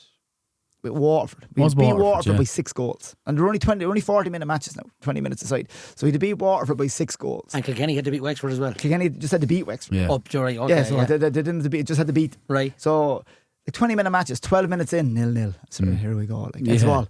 4-0. 4 goals in 8 minutes. Yeah. Within a half time, 4-0 up. And then were both games going on at the same time? Oh yeah, both at the same time. Yeah. Both So at the same like time. watching both. But one was over and one of the far, like you couldn't see it. They weren't side by side. One was we were on the main pitch in the AO complex on the left as you go in, and the other game was over on one of the other pitches. But I remember then the score straight away after the kick-off then as well. The 6 goal wouldn't come. And then we seen all the NEC crowd coming over cheering for Waterford. Yeah. So, come on, girls, we need to do this. Yeah, you know. yeah. I always remember like Emma Walker's father, Bobby Brennan. Bobby, yeah. Bobby was, I say, nearly going to hospital he was, because every time a ball went out over the bank, Bobby was sprinting to get the ball back into play. You know what I mean? The poor man was nearly dead trying to get balls back onto the pitch. But we did it. We won 7-0. Yeah, we went for a pint of Scrags that I Yeah, remember. We won all met 7-0. up. Couldn't believe it. Some buzz. Yeah, we legged it over anyway. Got the last 2 or 3 minutes of the Kilkenny match and they were 1-0. And you know what I mean? But it was great to qualify, but it was awful that, you know, that they put leagues and the teams process and was kids terrible, and right? parents In that through situation, The process was Yeah. terrible. Yeah. Yeah. Like if you have a league representative team, you deserve to play in that 100%. competition. 100, yeah. You know, there shouldn't be Absolutely. any kind of grading or, you know, it shouldn't be done like that. And then we had COVID. We had a break then with COVID. That's right, yeah. You know, and then we got back on the horse. Then kind of we went down. The first year back after COVID. We came third in our group, got bet in the final, and then the next year we just went and won it. Unbelievable. Yeah. So like, It's you know, some achievement. Oh, it's massive. Yeah. I genuinely think it's massive. But the one thing I would say about that, like we were playing Limerick District in the first game in the group the year we won it, and I was kind of thinking to myself, like, is there a third league in Limerick? I never heard of them. I obviously there was Limerick County and Limerick Desmond. And I thought this was a new league. No, there was Limerick District. No, I know, yeah, but it ended up that all the girls play with the boys' teams. Oh, go and away. This was their first time having a girls' competition. Oh, go away. Yeah, now they might have a girls' league now. They might have set that up, but all the girls play with the boys' teams. And I was there, like, sure, just like this would be the match now to give everyone rotate a little bit, make a few changes. And I remember the night before, on the way down in the bus, I remember chatting to Paul saying, I said, you know what? You never get an easy game again, so I'm going to start strong. And by God, I was lucky. The 4-2 we won it. They had 2 Irish internationals, Ava Loftus and Madison McGuan, who were quality players. So they were picked from the boys. Yeah. And them girls were probably the best players in them boys team, or thereabouts, right? They were really good teams. Probably one of our toughest games we had. Because you can play, if you're a girl, is it still a rule where you can play year over your age? Yeah, you can play down. So if you're 14s, you can play under 13s. Yeah, I think that's a great thing. Super. I think it's a great idea. Is that still a rule? Under 14, under 13 boys. Boys, yeah. Right. Yeah.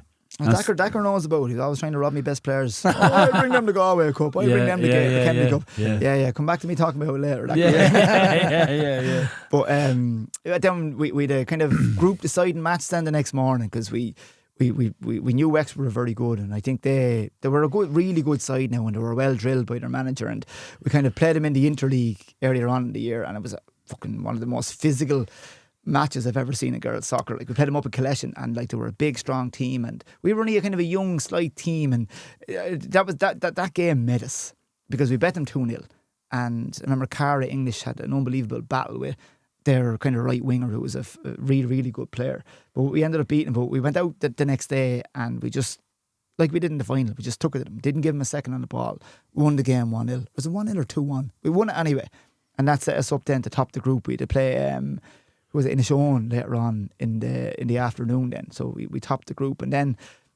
this is the memory that sticks with me now in the Gaynor Cup, because Galway were on fire. Like, Galway ran away with the Interleague. Like, they bet Cork in the Interleague final 4-0. Right. Like, to win an Interleague final, they won it at 4-0, like 4-0. Yeah, nuts. 4-0, like, and the Cork were good. Where did you beat them in a semi-final? I met them in the quarter final. But I went down to the draw was live down in the, what was it, Kilmurray House? Yeah, Kilmurray Lodge, yeah. Yep. The draw was down there anyway, and the draw came out Carlow, Galway. Lovely. I had to say to John Collins and Bob, may I go, lads? I went out and I walked around for about 10 minutes and I was there, how am I going to tell the girls that we can beat Galway? Yeah. When I don't even believe it myself. Yeah. Do you know what I mean? It's like, how do you... Because we're after winning the group. It's crazy, isn't you know, it? How like, do you have to understand, how do you Alan, find the words to put it like, into context to get them up for this? Like, here's the competitor in you, right? You don't have to lie to yourself. But you have to understand, Papa, that these are 14-year-old girls, right? But there's a competitor that understands sport, understands the group he has, and he's like, oh my God, you might as well have drawn Barcelona. Oh. Because you're saying to yourself, how am I going to get this? Now, these are only kids, man. Yeah, I know. It's crazy, like. So it was, like, and that was the hardest part. I had to go away, like, literally had to go off on my own to kind of think, like, to get my head straight. How am I going to do this? Yeah. But like, remember your speech?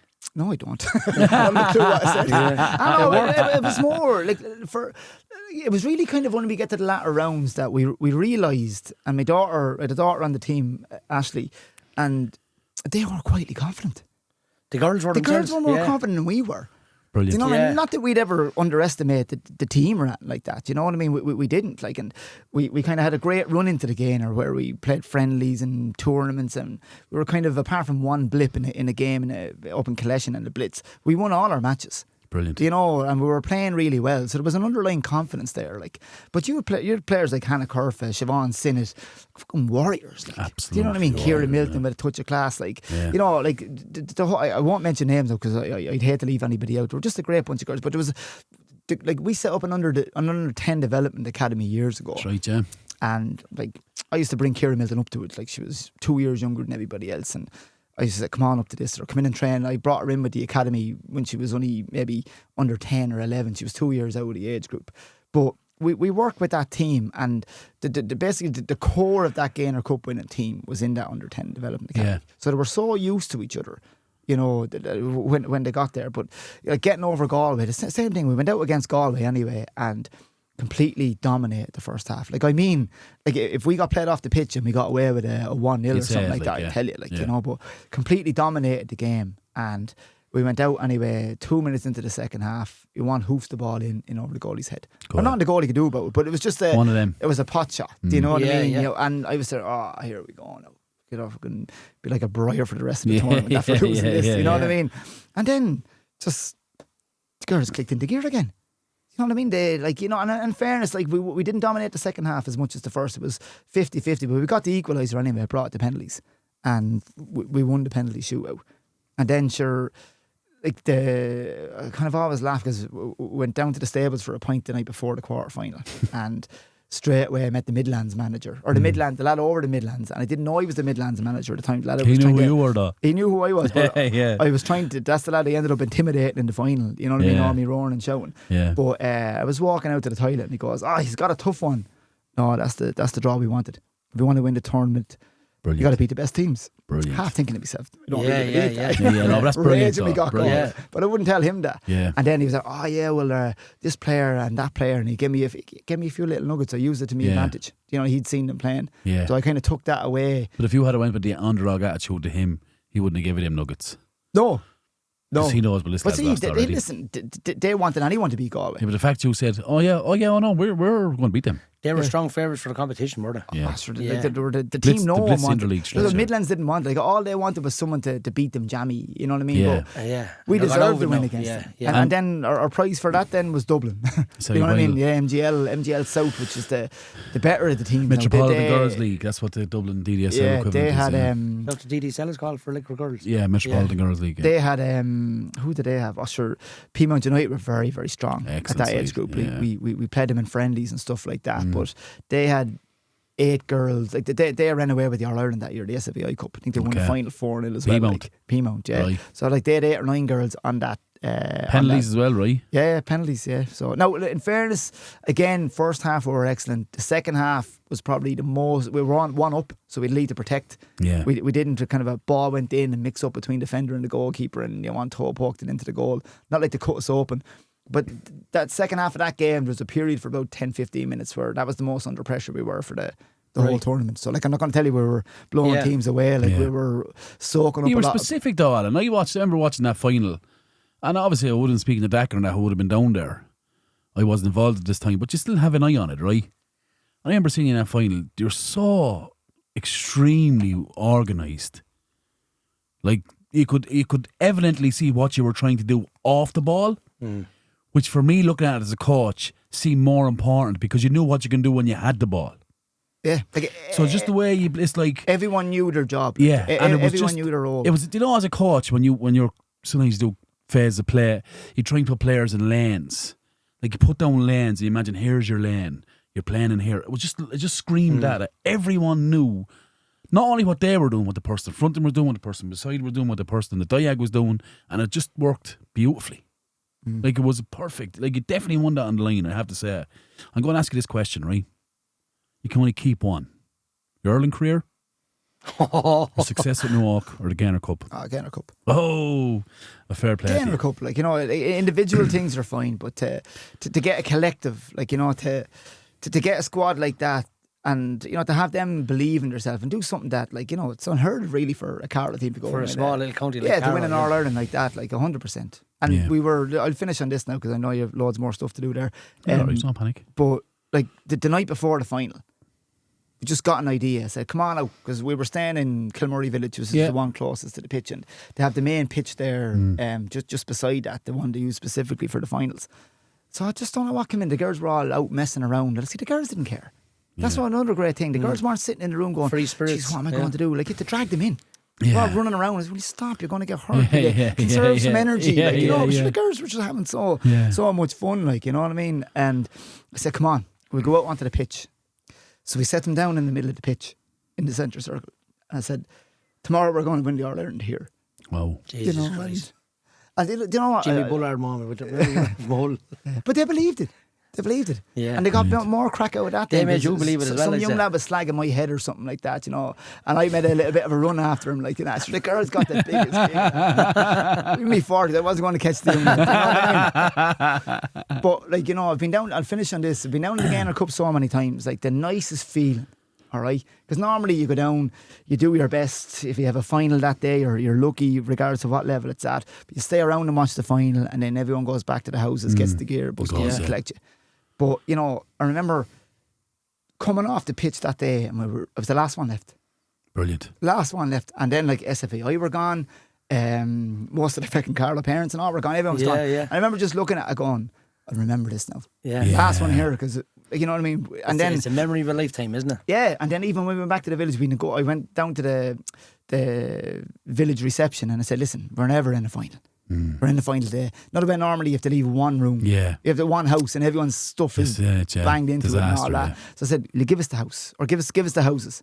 So that, like, you've all, whatever, There's only 4 of them, 100 whatever, other yeah. houses to clean. I said, just leave us the 4 houses for the day. I said, we're never in the final. Did they do it? Yeah, your man said, okay. Fair play. So we just went back, and it was lovely just walking around, and Paul had the Carlow flag, and sure, you know what I mean? It was just brilliant. Again, to see it back in video and all, then it was just one of those things that'll stay with you forever. Like, Of course it would, yeah. Why wouldn't it? Unbelievable. Yeah. Come here, we've gone to that time. Best 11. Oh, yeah. Hit me with it. Best 11. Right. I had to write them down in case I forgot them. Okay, go on. Shape. They're that What's bad. shape? They're that bad. 4-3-3. Listen, to be honest with you, I focused on lads I played with. All right, so it's going to be Newark, Hanover, Stretford. You know, there's a little bit of a mix in there as well. And 4 at the back, and then, you know, apart from one, the other 5 are attacking players. I always love the connection as a midfielder or a winger, you know, a striker, someone you can connect with or something like that. You know, someone that had maybe the same attacking thoughts as you. So, goalkeeper, Gavin. You know what I mean? Like, He's in most teams, isn't he? Like, you know what I mean? I played against him as well, and you know what I mean? Oh, listen, I remember going in 1v1 one time with him, and the knee was up and everything like that. You know what I mean? He'd break you up in 2 seconds. You know what I mean?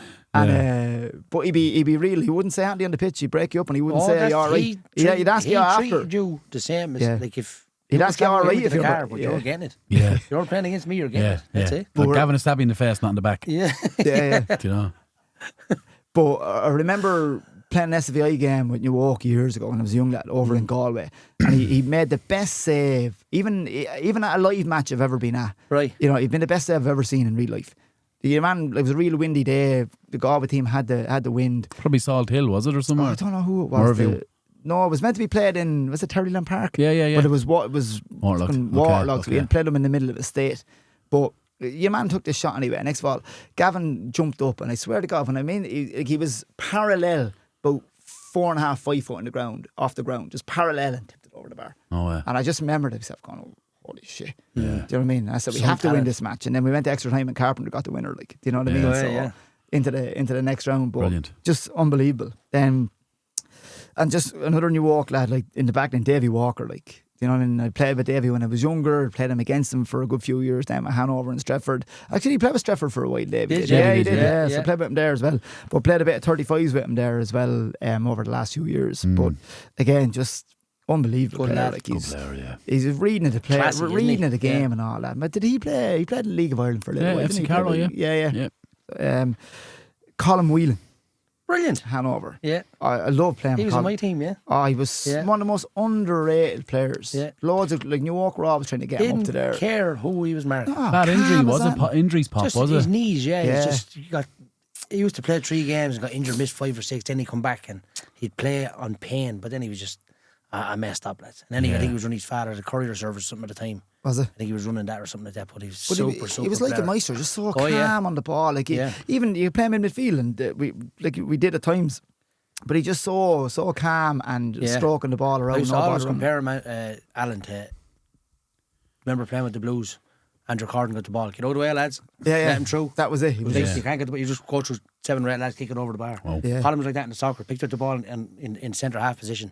And he just play 1-2 with someone, would get the ball and buried in the top corner. It was like nothing about it. Do you know the goal you scored? It's just a goal. Just again, real down to earth lad. Didn't get fussed. And like, you know, lads would be hopping off him. He just took it in his stride. Like, you know, great player. Like, Great player. Super player, yeah. Miley Dorn. Yeah. Played with him with Stretford, like, you know, and just, you know, unbelievable player. You know, just Miley was, you know what I mean? Again, that kind of Andrew Corden type. Like, Miley go up there and he collar up. Yeah. You know what I mean? He fucking put his head where other lads would put their foot, like, you know. So, Jesus, I'm after forgetting my other defender. You have 10 players then, is that what you're saying? I have 10 players. I'll come back to it. Have you put yourself in the team? No, Jesus. No. That's not going to work, man. I was thinking Gav about done it, it, but it goes against everything else I was saying. Yeah. Who's the other You played for Ireland, like, you can't even make that team. Like Andy Bunzel. I'm trying to think now who it was. And if I go on to midfield, I come back to it. Blackjack. You know, I played with him for years. And you in know midfield, what I mean? in the 6? Yeah. Or Blackjack played centre back sometimes when I played with Hanover as well. But generally, me and him were playing midfield together. If we're playing 4-4-2, the two of us. He'd mind you, wouldn't he? Yeah. We mind each other. Yeah, for sure, yeah. Again, like, I seen him getting a kick in the head one day down the plots and he got stitches. No, not stitches. He got stitches afterwards. I remember the lump. Pumping blood and all that. Fucking bandaged them up and back on the pitch again, looking to win headers again. No errors or graces there. No. It's just, Oh, I shift. Me defender. I forgot all about him. Psycho. Oh, Psycho, yeah. I thought so. Like, I love playing with Psycho over the years. Like, I just, you know what I mean? We always had a bit of a telepathy. Like, he was great in the air, and I used to swing in corners and free kicks, and more often than not, I'd find him. Like, and I just, in his prime, I just thought he was a phenomenal Played with player. Hanover as well, didn't he? Near the end, played with B team at Hanover. Brilliant. Very good, yeah. He just needed a roll of duct tape for his mouth. That's all he needed. But sure, I remember playing with Hanover, and who was it? The back line, three of the back line was Psycho, Leo Whelan, and Gonzo. Yeah. Do you know what I mean? Oh, yeah. Lads, you need the Larry earmo. Curley and more. You need the earmo switch, so you would. But 3 lunatics. 3 madmen. If you got in by them, there was something wrong. Lads, Larry Curley and Ball. I put down Damien Duff because I played with him and against him, and I just think, like, you know, for me, he's one of the best players that Ireland have ever produced. Absolutely. And again, he's one of those lads you just love to watch play. There's an elegance. He just glides past people. When he was at Blackburn, Ireland, he was brilliant. And then he said, he's going to a stage up here now. He's going Blackburn to Chelsea. Chelsea's. He was deadly in that Marino area. And he was brilliant. all the money they spent, like, that was probably some of the best value they got. Was Ranieri actually signed Duff. Yeah, and Mourinho ended up with him, didn't he? And Ranieri's, did you ever hear the story? Did you ever read Ranieri's book? No. Right, okay. Ranieri's mother used to ring him every week and ask him about the team when he was at Chelsea. His mother. And the first question she used to ask Ranieri every week is Damien Duff playing? Yeah. Loved him. Loved him. Yeah. Loved him. There you are. But he's one of a few, Alan. You played with him. He's one of a few Irishmen to ever win a Premier League medal. Yeah. Oh yeah, 100%. Like, that's outrageous. Like, but especially if you go past the 90s where you had like lads Has playing there been with 6 Irish Premier League winners? Davy Walker loved that question. Leave it with me, son. Yeah. Leave it with me, son. Sure, right, Keane. Yeah. I know more now at Blackburn, didn't he, when they won 95? Yeah, I wouldn't say it was more than 6. Paul McGrath win one. No. Dennis Irwin. Irwin. Yeah. Sure, who's the coach of Man United? Then it was Blackburn, it was Duff. John O'Shea. Damien Duff. Probably missing the stand-up one, I don't know. But I know Kevin Moran won one at Blackburn one day when he was on that squad, I think. Jeff Kenna could have been on it as well, but they're duds. Jeff Kenna? Remember him, fullback. He looked like Michael Jackson. Oh, I included Jeff Duff. Kenna. Another one. Ali Kenna you were thinking about. Sorry, Alan. Some of the captains there, if you want to talk to him. Ross Townsend. Ross, you know, so again, I never really played with Ross a whole lot. New York 35s. Yeah. You know, but again, I knew his pedigree and I seen him playing. I never played with him in the younger, I often seen him played against him with Pats and stuff like that when he was playing with Pats. Super tight. Do you have any Ross Townsend stories? Everyone has a Ross Townsend story. Do you have one? Don't have a Ross Townsend. He's mellowed out by the time he got to 35. Still training, still playing. Yeah. Still don't train with the first team there. And is he? So yeah, loves it. He's running around as if he was 24, man. Yeah. But the one thing I love about Rossi was, like, if you were coaching a young lad to play midfield, you say, just watch him. Watch Ross, yeah. Do you know what I mean? Scanning, looking, opening out, where's the space? He extremely tidy. Really tidy, and then he's a gallop on him. You know what I mean? He can just take off. Oh, yeah. He just take off Hunger. and just glide past. It's a hunger run. Yeah. One of his best attributes is the scan before the ball comes to him. Ross? Ross is like, brilliant. No, I don't want it. Scan, your manager's looking away, I'll take it. Yeah. That's what I'm saying. Brilliant. Then it's one touch, yeah. bang, gone, and he's moving to far side. Very underrated player. If you want Very lad good to player. get a young lad, just go up to watch him playing. Yeah, for just 10 watch him minutes. playing centre Even mid, now, if he's whatever age he is, in his 40s and stuff. I wouldn't say he looks overplayed either. In training? Yeah. Oh, ideal. No, he's Yeah, very so good. he keeps himself well. Do you know what I mean? Like Badger told him, really, just relax, Ross, and do you know what's it? Oh, not a chance. No. I'll be doing usual stuff. Don't worry about that. Yeah. He's running around. He's lethal, like. Very good. In 11v11 game, we play in 3. He doesn't look overplaced at all, like. no. He's so good. He's brilliant. So good. Brilliant. You know? Very good player, yeah. Look, when we were training at New York 35s, they used to call it murder ball. No, the little Astra house Yeah. there. There could be 20 lads in there Oh, playing. But Jesus, like, right. They have a head and everything. yeah, Yeah. but like Ross would always find the extra second. Yeah. Do you know what I Yeah. mean? Even when it's congested, he just quality player. Yeah. Again, Brino. I'm going with me kind of 3 strikers there now. Like Brino. On the left. Yeah, look, he He's had in most teams too, isn't he? you know, and look, he's the same in the Gaelic. At the mark him in the county final and all that before. Like, I That did is my a best task, isn't to it? did my best to put him off, but Yeah. he still got a couple of points off me. Do you know what I mean? But You he's, keep that man scoreless, that's an achievement on its own. I know, but I think soccer, he's just, you know, again, that type of player you love to watch, like a duffer. Like, he just left foot, wants to take lads on, rocket of his shot. And again, a great attitude. He's a winner. Like, when he goes out on the pitch. A tough cookie. Yeah, tough cookie. He got yeah. a lot of hardship, but Jesus, he's able to give it back and take the hardship too. Yeah, for You sure. know, he wasn't one of these flair players that goes, "Oh, this is a rough game." He'd be in the middle of it with you. Yeah. Super player. Then again, you're playing inter-county Gaelic and Yeah, you're yeah. playing You're- soccer at that level, and you're known, you're going to be targeted. So Yeah. you have to be able to kind of take it. Lord of mercy on him, Christy Sullivan. Christy Sullivan. He's been in most as well, Papa, to be fair. When I started playing with Stretford, like, he was probably ticking on a bit then. Like, but just he brought to me, I think, what I hadn't seen in Carlow. Kind of, you know, after coming back, I was only coming back from playing in Dublin. What year? I was want to point something out. What year did you play with Christy?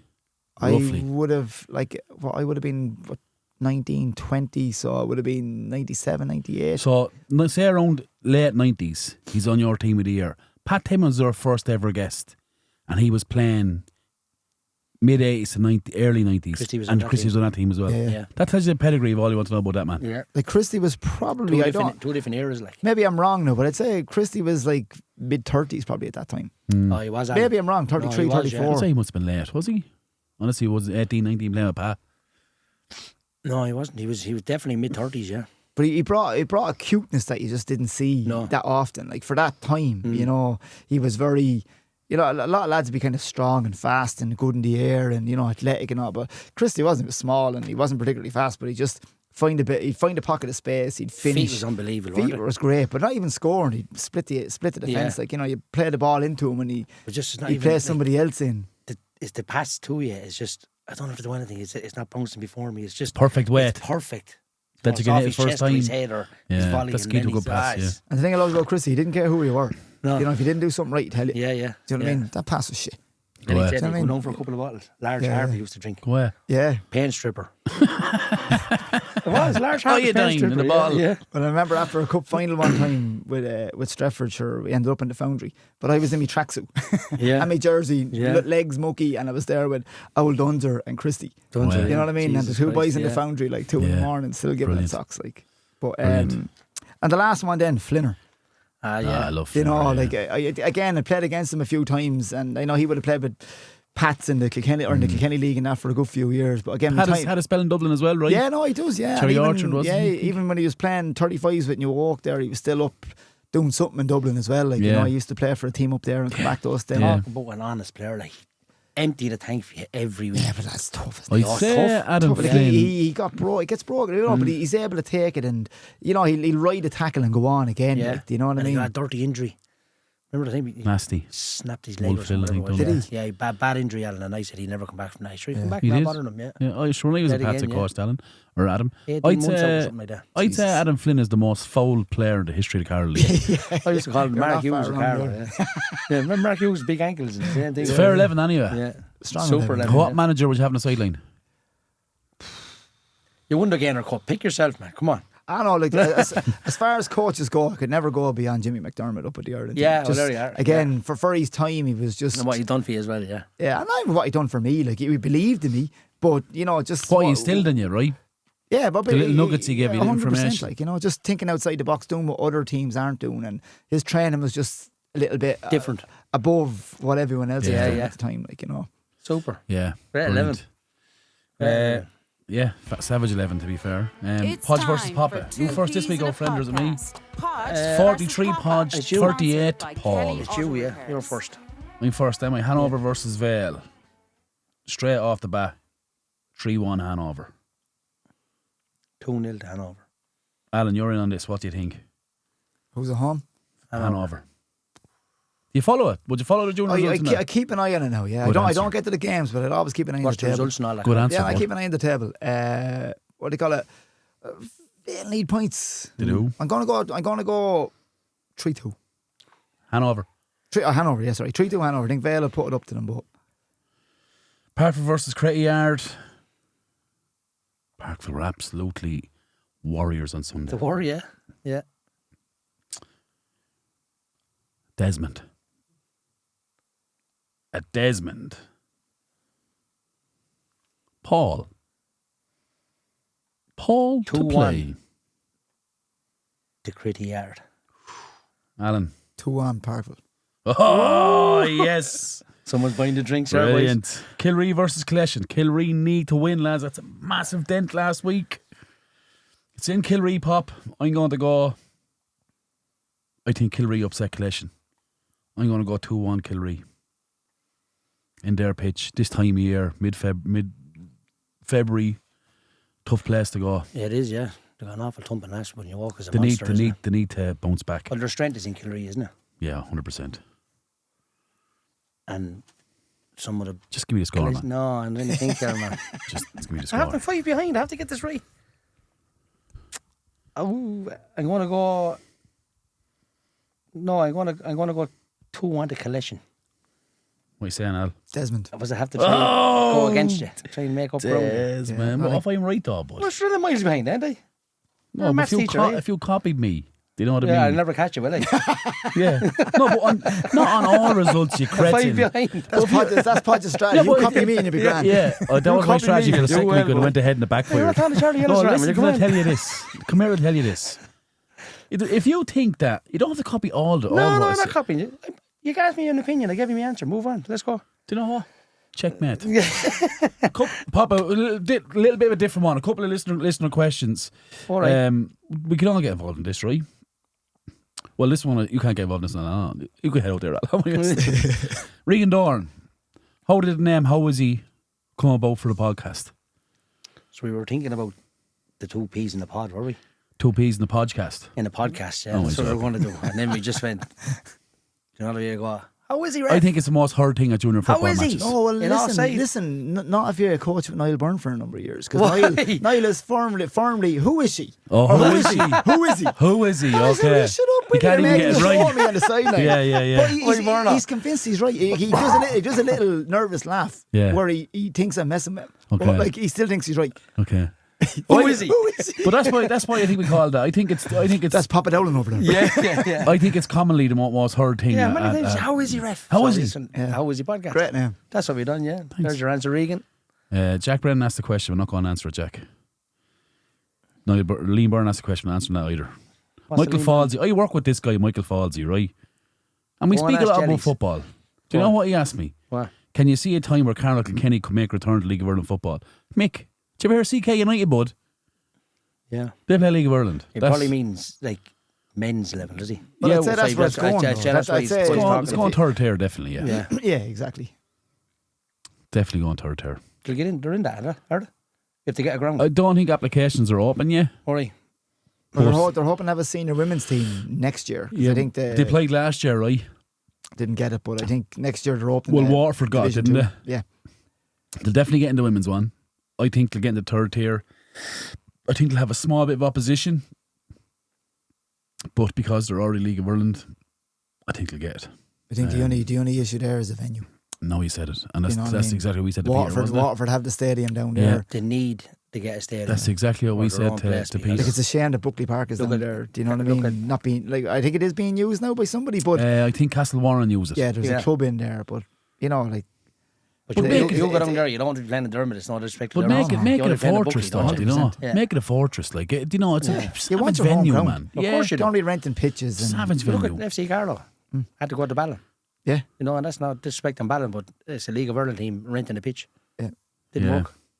And that was before they had the Astro. Yeah. Yeah. Yeah. Last question. Three of us can answer this.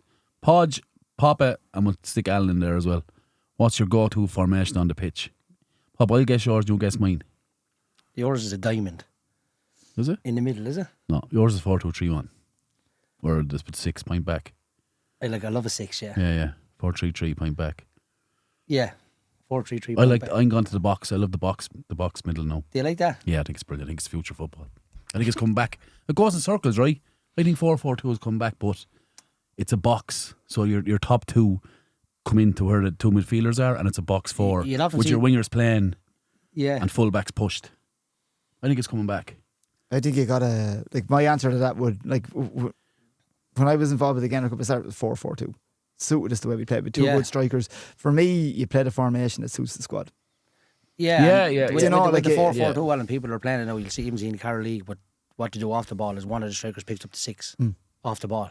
But when we have it, it's like we have 2 attacking players. That's what we use. That's what we on use the last line. I think it's going back to directness. You look at Forest there, and in the Premier League, they're gone way more direct now. Like they'll hold off, they'll win the ball, and bang, they'll get it up and they'll play. Chris Wood is like an old under tree 100 miles an hour. He's banging in the goals too. So I like that. Look, but I'd be 4-2-3-1 to be honest with you. But I'd like that box 4.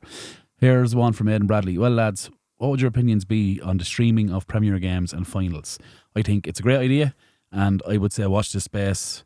I think something could be happening down the line. I love all, even Divisional Cup finals to be, I don't know whether it's us or someone else commenting on the game for a bit of crack. Make it an What do you mean occasion. someone else? I think there's no one as good as us, is there? I think it'd be phenomenal. I think it'd be brilliant. But I'd rather have a bigger crowd at it. Go watch it.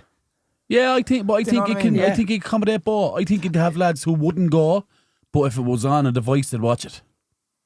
Yeah. Like if you have a cup final, say like the Carlow Cup final, right? The clubs are going to bring enough revenue gate wise. Do you know what I mean? To have a couple of hundred there. But if you have someone that's not involved with them clubs, Watch it out of interest. Yeah, just watch it out of interest. Yeah. Or you might have somebody that is a club man for one of them isn't around, you know. You know what I mean? Just there's definitely an audience there for the streaming as well. 100%. I think I'd love to just do the commentary. I think it'd be brilliant. Yeah, I think it'd be deadly at it, wouldn't we? It would be good. We'd have to get a bit of elocution lessons though, to be honest with you, because I think your P's and Q's are brutal at times. Papa, that's all the questions, lads. Papa, tell me this. Tell the people about Sunday night. Wow, it was epic, wasn't it? Unbelievable. Yeah. There's a lot of people in Ballymurphy that thought I was, I don't know, but I think they liked me more before I went down. I'd say they're good judge of character now. Yeah. Yeah, it could be, yeah. And I'll tell you what, to the people who organised it, they did a right job and they made us feel welcome in the first minute. And it was a brilliant night. It was a 25-year anniversary, and I think Thomas Dyle told me that there was 177 tickets sold and 175 to show up, which is remarkable. So it's been a great show. Great show, massive show, and thanks very much for having us down there. We really appreciate it. It was our first one, and hopefully it won't be our last one. No, I really enjoyed it anyway. Also, Ballymurphy and our 13s are playing in the last 32 against Edenderry Town in Ballymurphy. So best luck to them. Lovely. Alan, thanks so much for coming on. No bother. Genuinely appreciate it. Poppy Van Fran. No, look, I know Alan a long time from the Blues and playing soccer with him, and he's super player, great lad. Obviously a great coach with the girls and all that. And great coach. That achievement with the Gaynor Cup, I wish it was on the front of or the side of the post office down there in Burn Street. Everybody could see it. Honest to God, I really do, because that is a remarkable achievement, and you should hold yourself in high esteem because you're well respected in Carlow League, and fair play to you. But it's the girls that won it. Yeah, well, yeah. You're the boss, thought. Absolutely. Yeah, look, thanks for coming on. Really appreciate it. I think your story is fantastic. Brilliant. I think and the one thing that struck me, it didn't strike me when I was kind of preparing it, but it struck me when you were speaking, that you're the first of to go to Dublin, the first of to get into Ireland team. A lad from this area, right? I think that's massive. I think it's something you can't really measure, so I think your story is excellent. Lads, for the support, everyone, thanks so much for the support. We're starting to get negative feedback now, which I think means we're doing well. doesn't it? We have a TikTok account now as well. So the comments on that are fantastic. Someone told us to sell the podcast equipment a couple of weeks ago. Yeah, maybe he's right. I don't know. So I think that's a good sign. But look, I don't know who he was. No, sure, they don't have a face. User 374215. He had a picture of a German Shepherd as his profile. That's your man pic. of Transformers. The Buy Me a Coffee still going, lads. Jump in and support us. Keeps us going. And thanks so much for the support. Continued support is great. If you could follow the TikTok page, if you could subscribe to the fucking YouTube page, that'd be absolutely outstanding. We're going to do a giveaway next week, a free giveaway for subscribers, Papa. Just subscribe to the page. We'll announce it all next week. Yep. I don't know what the prize is, but it's going to be a worstly €25 book voucher or something. Anyway, lads, as always, vouchers. It's not my podcast. Not my podcast. It's Carlow Soccer's podcast. It's your podcast. Thanks very much and good luck. Good stuff, yeah. Brilliant. What are you, Dan? Thanks, Al. Deadly, man. Really good. Very good. That's full time on this episode of the How Is He podcast. Available on all podcasting platforms. Find us on Facebook, Instagram, and Twitter/X. Proudly sponsored by Curra Sports. For more information, contact Shane@currasports.com or check out their website, currasports.com.